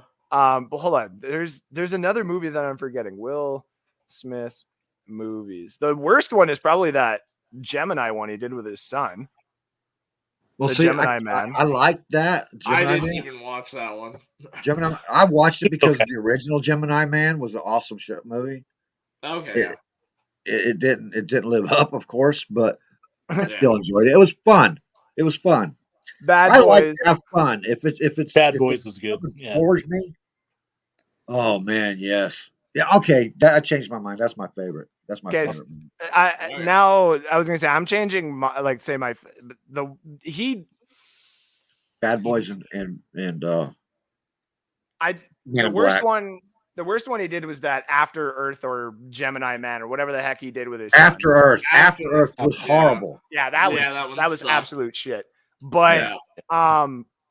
The Pursuit of Happiness, man, That's pretty good. that was Okay, like yeah. he That's pretty good. that was a hard one to watch. Like that bathroom scene where the guy's knocking on the door and he's got his foot on it. And he's like that. Yeah. That was really hard to watch, but the whole entirety of that movie was really good. That's a hard thing for Concussion was good. Concussion, that was pretty good. Tell the I truth. enjoyed that one. Yeah. Tell the truth. To the truth. Tell the truth. Okay, we're on the Rock movies now. Rampage was horrible, dude. I'm sorry, Ramona. I could not get through that movie at all. What The rundown was good. That was one of his. I was gonna say, are we talking about the Rock movies or the movie The Rock? No, 'Cause the Wayne Rock Johnson. movies. the movie The Rock is way better than any The Rock movie that ever has come out. Yeah, absolutely. Sean Connery. Thank you. Yeah. Thank you. Thank you. Don't do that. That's rude. Man, when you're That's- talking to the cat, you know it gets bad. When you're talking. There was a bad joke there. I get That it. means two things. Oh, did you guys are adding Blade, Daredevil, and Ghost Rider into the next set of Marvel? Yep. But only me and Johnny can just say yes because we are not spoilers Right. of anything. You need to go see some movies real soon here, Alec. I've been, man. Have you been on him about it? Who? What's that? Have you been on Alec about it, man? I've been trying, dude. Would you please go watch these movies? Yeah, Oh, just I don't even know who this guy is. Alex Schomburg. I mean, he's Oh, a I good was talking fan about of Alex here. This oh, Alex. Alex like- here. Oh, okay, Alex. Why? What's I know up with I Alex? need to watch. I need watch to catch Loki. up on some movies. Dude, just and watch shows Loki. and Just watch Loki. Get to the end of Loki. Watch Buddy Guy look at the camera and have your life changed. Alec, did you finish Witcher yet? no, I'm doing that tomorrow. What the? Buddy, Not a week. my fiance is literally waiting for me to get off with you guys, hat phrasing, so that I can go and watch the rest of The Witcher. Because now I got her kind of into it. She's like, "Oh, I was swords like- and fantasy and shit." I got through half of the second season, and that's why I missed Saturday shows. I knew it. I knew it. I told Andrew that. Yeah, and then I've just been after work every day this week. I've been busy. So tomorrow I have work off. So tomorrow I'm finishing the second half of season 2. Wow, they actually give you guys work off on the holidays now? That's amazing. Yeah. Sorry, Yeah, sorry, surprise. sorry, Hey, sorry. Last night I just finished watching The Righteous Gemstones season 1. Interesting. I've never watched that. Great show, man. Like Danny McBride's great. You got it. I love everything Danny McBride's in. Yeah, I think this is his best show though. Like So does Channing Tatum.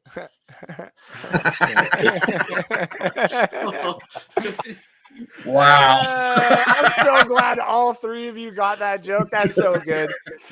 Alec, just to let you know, hey man, if you saw the Spider-Man, awesome. People have messaged me. Like I saw it on the Thursday, and people literally messaged me and was like, I don't care, spoil the movie for me. Does blah blah blah and blah blah blah show up? Does this person show up? And I just said nothing. I literally just opened up those messages and I'm like, I'm not gonna be the guy that ruins it. I'm not gonna be. The internet already did. I've never been spoiled by knowing spoilers. I have never. It's never bothered me because I get my own visual input when I watch a movie anyway. Well, You can tell me. It's like reading a book. I'll read a book and watch the same damn movie. And I still get a thrill out of it, man. But tell me you didn't read Dune and then watch Dune and be like, oh, there's just so many things that were in my head that are now on the screen. It's so good. With the new Dune, Yeah. I'm torn because I want to live to see the rest of them. Yeah. You know. Yeah. But now they're doing it in these sequels. Like the first Dune, they crammed too much stuff into one movie, and now the sequel, the remake is like, well, it's because you're only giving so much to these people that you're trying to draw into the movie. You got to give them more, man, because there is so much more to do. But the problem is, it's not Lord of the Rings anymore. Everybody wants their Lord of the Ring trilogies, or they just want their fucking Avatar. And don't get me wrong, I want my fucking Avatar too, but still, gotta give some other things some. I'm over Avatar. I've waited too long. Oh no, I'll wait forever. I mean, I'm going to watch it, of course, but I'm like, yeah. That one picture I that they get sent that. on that Empire magazine there, that was enough for me. I'm like, wow. Now, I mean, when it comes to that, it's not a movie, but I can't talk because I've been waiting 10 years for a new Elder Scrolls game, and I'm going to wait another like 3 or 4, and I'm still going to buy it the day it comes out. So, Oh, of course. Just like the day that 2K gets the NFL game. I was like, the day that there's a good NFL game. I want to point out something. There's 4 guys here talking, and we're talking about movies on a football show. And Ramona Kay is the one that keeps bringing it back to football. I didn't even see how many touchdowns he did, but I don't know. She's like, "Could you guys shut up about all these movies and talk football?" Well, sorry, it's the late edition. They decided to get a drunk Canadian in here. Or, okay, not drunk Canadian. I'm sorry. I'm high. And The Andrew. only time I actually get to talk movies is with like Ben or Andrew, and I don't talk movies that much with Ben because we're too busy arguing about football usually. Which is fair. Argue. When's the Alex, last time we had my an argument? co-host over here, he won't catch up with anything current. Are we gonna? We haven't There's argued so in a while much about else to football. catch up on. I don't Alex remember is sitting there fucking watching Watership Down every weekend. Like, oh, I love bunnies just murdering each other. I get off on this shit. I want them to do a live action Watership Down. Oh my god. The answer to her question was 0 anyway. 0. Why ask it? Ramona, I'm sorry. I'm sorry I ruined your show. You haven't ruined nothing. This show's great. I love being able to Yeah. talk anything. I ruined this poor lady beside me's life. Like, and she's got to sleep beside me every single day. I mean, some days. Like, she goes to Tim, the couch. speak up for yourself. Did he ruin your life? They're asking you to speak up and say if I ruined your life. She's just shaking her head and doesn't want to talk. She's shy. Aw. Yeah. I hope her burn's getting better. Yeah, I mean, yeah. If anybody doesn't know, my fiance got burned. So Oh man, she's doing. sorry to hear that, man. She's fine. She's fine. We had to put all those toys after the action out of the. But I mean, it was still an eventful time. That was meant to happen to me. But I twitched and she got burned. So yeah, but no, she's doing good. She's doing good. Speaking of which, I actually have to go. I just realized what time it is here, so I have to take off. Thank you, Wayne. We have each. Hey, wait, you don't get out of here without your last statement, sir. My last statement. Where we find you, when is it going to be, and all that crap.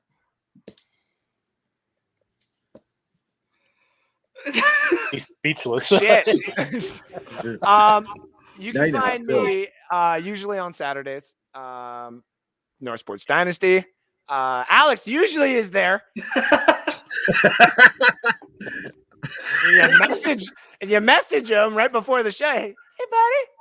No? Okay. Good night. Have a good one.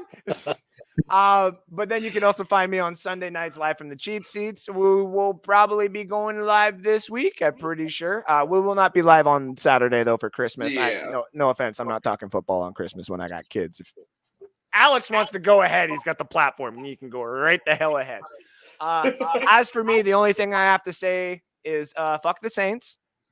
We're still going for 2. And anybody who doesn't think that, you're just not watching what we currently have here. Oh, and by the way, Kenny Pickett to the Lions at pick number 3. I'm calling it now. Have a great day. You shut your whore mouth. He let himself out. Oh, Jeez. So, Ben, your Yes. last final thoughts? My last final thought is I had a lot of fun here tonight. Even though I had 1 beer, I feel like whenever I'm with Andrew, I should be having more than 1 beer. But no, this is great. I appreciate you guys having me on. This is a lot of fun, and hopefully I get to be back on sometime. Absolutely. Anytime. Great guest. See you later, Ben. Back, John. Now lean back and tell him that again. You're a great guest. And we need that again. Now get out. Oh, what a show. Let's do some of these comments there, man. You got to get. I've left Ramona's up here for forever now. Oh man. Where in the hell? There it is. There it is. Yes, I have. Okay, let's be real.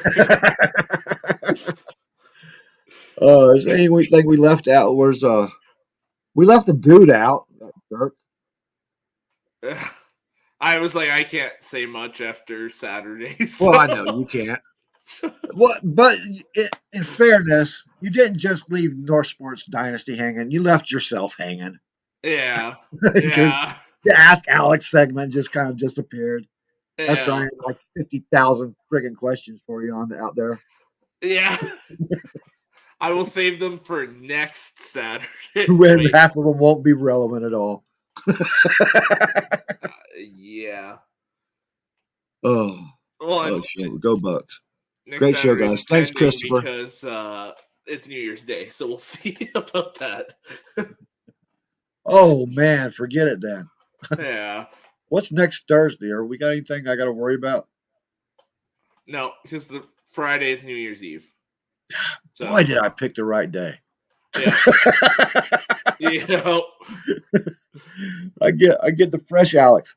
Dude, you have got to watch Witcher so we can talk about it next time. Yeah, tomorrow it's being finished. Well, I mean, we can't talk about it openly because we'll spoil it for everybody who's not watching it. You guys should watch Witcher for real. Yeah, honestly, it's such a good show. I can't wait to finish the second half of season 2 tomorrow. Season 2. Yeah. Oh, the second. Dude, I couldn't stop it. I got off the show, turned it on, and 8 hours later I was done. See, but I was already at like 4 a.m, and I had gotten up at 6 to go to work the prior morning, so I had to go to bed. History lesson. Okay, I was like, if you were talking their first ever draft pick, it was Sid Wagner, a guard from Michigan State in 1936. But the first overall pick, was running back Frank Sinkwich. How many first overall picks have we had? 2, 3. Well, you've been the Lions in 3 different states, dude, so who knows? In the history of the team, we've had 4 first overall picks. And they were Matthew Stafford, Billy Sims, Leon Hart, and Frank Sinkwich.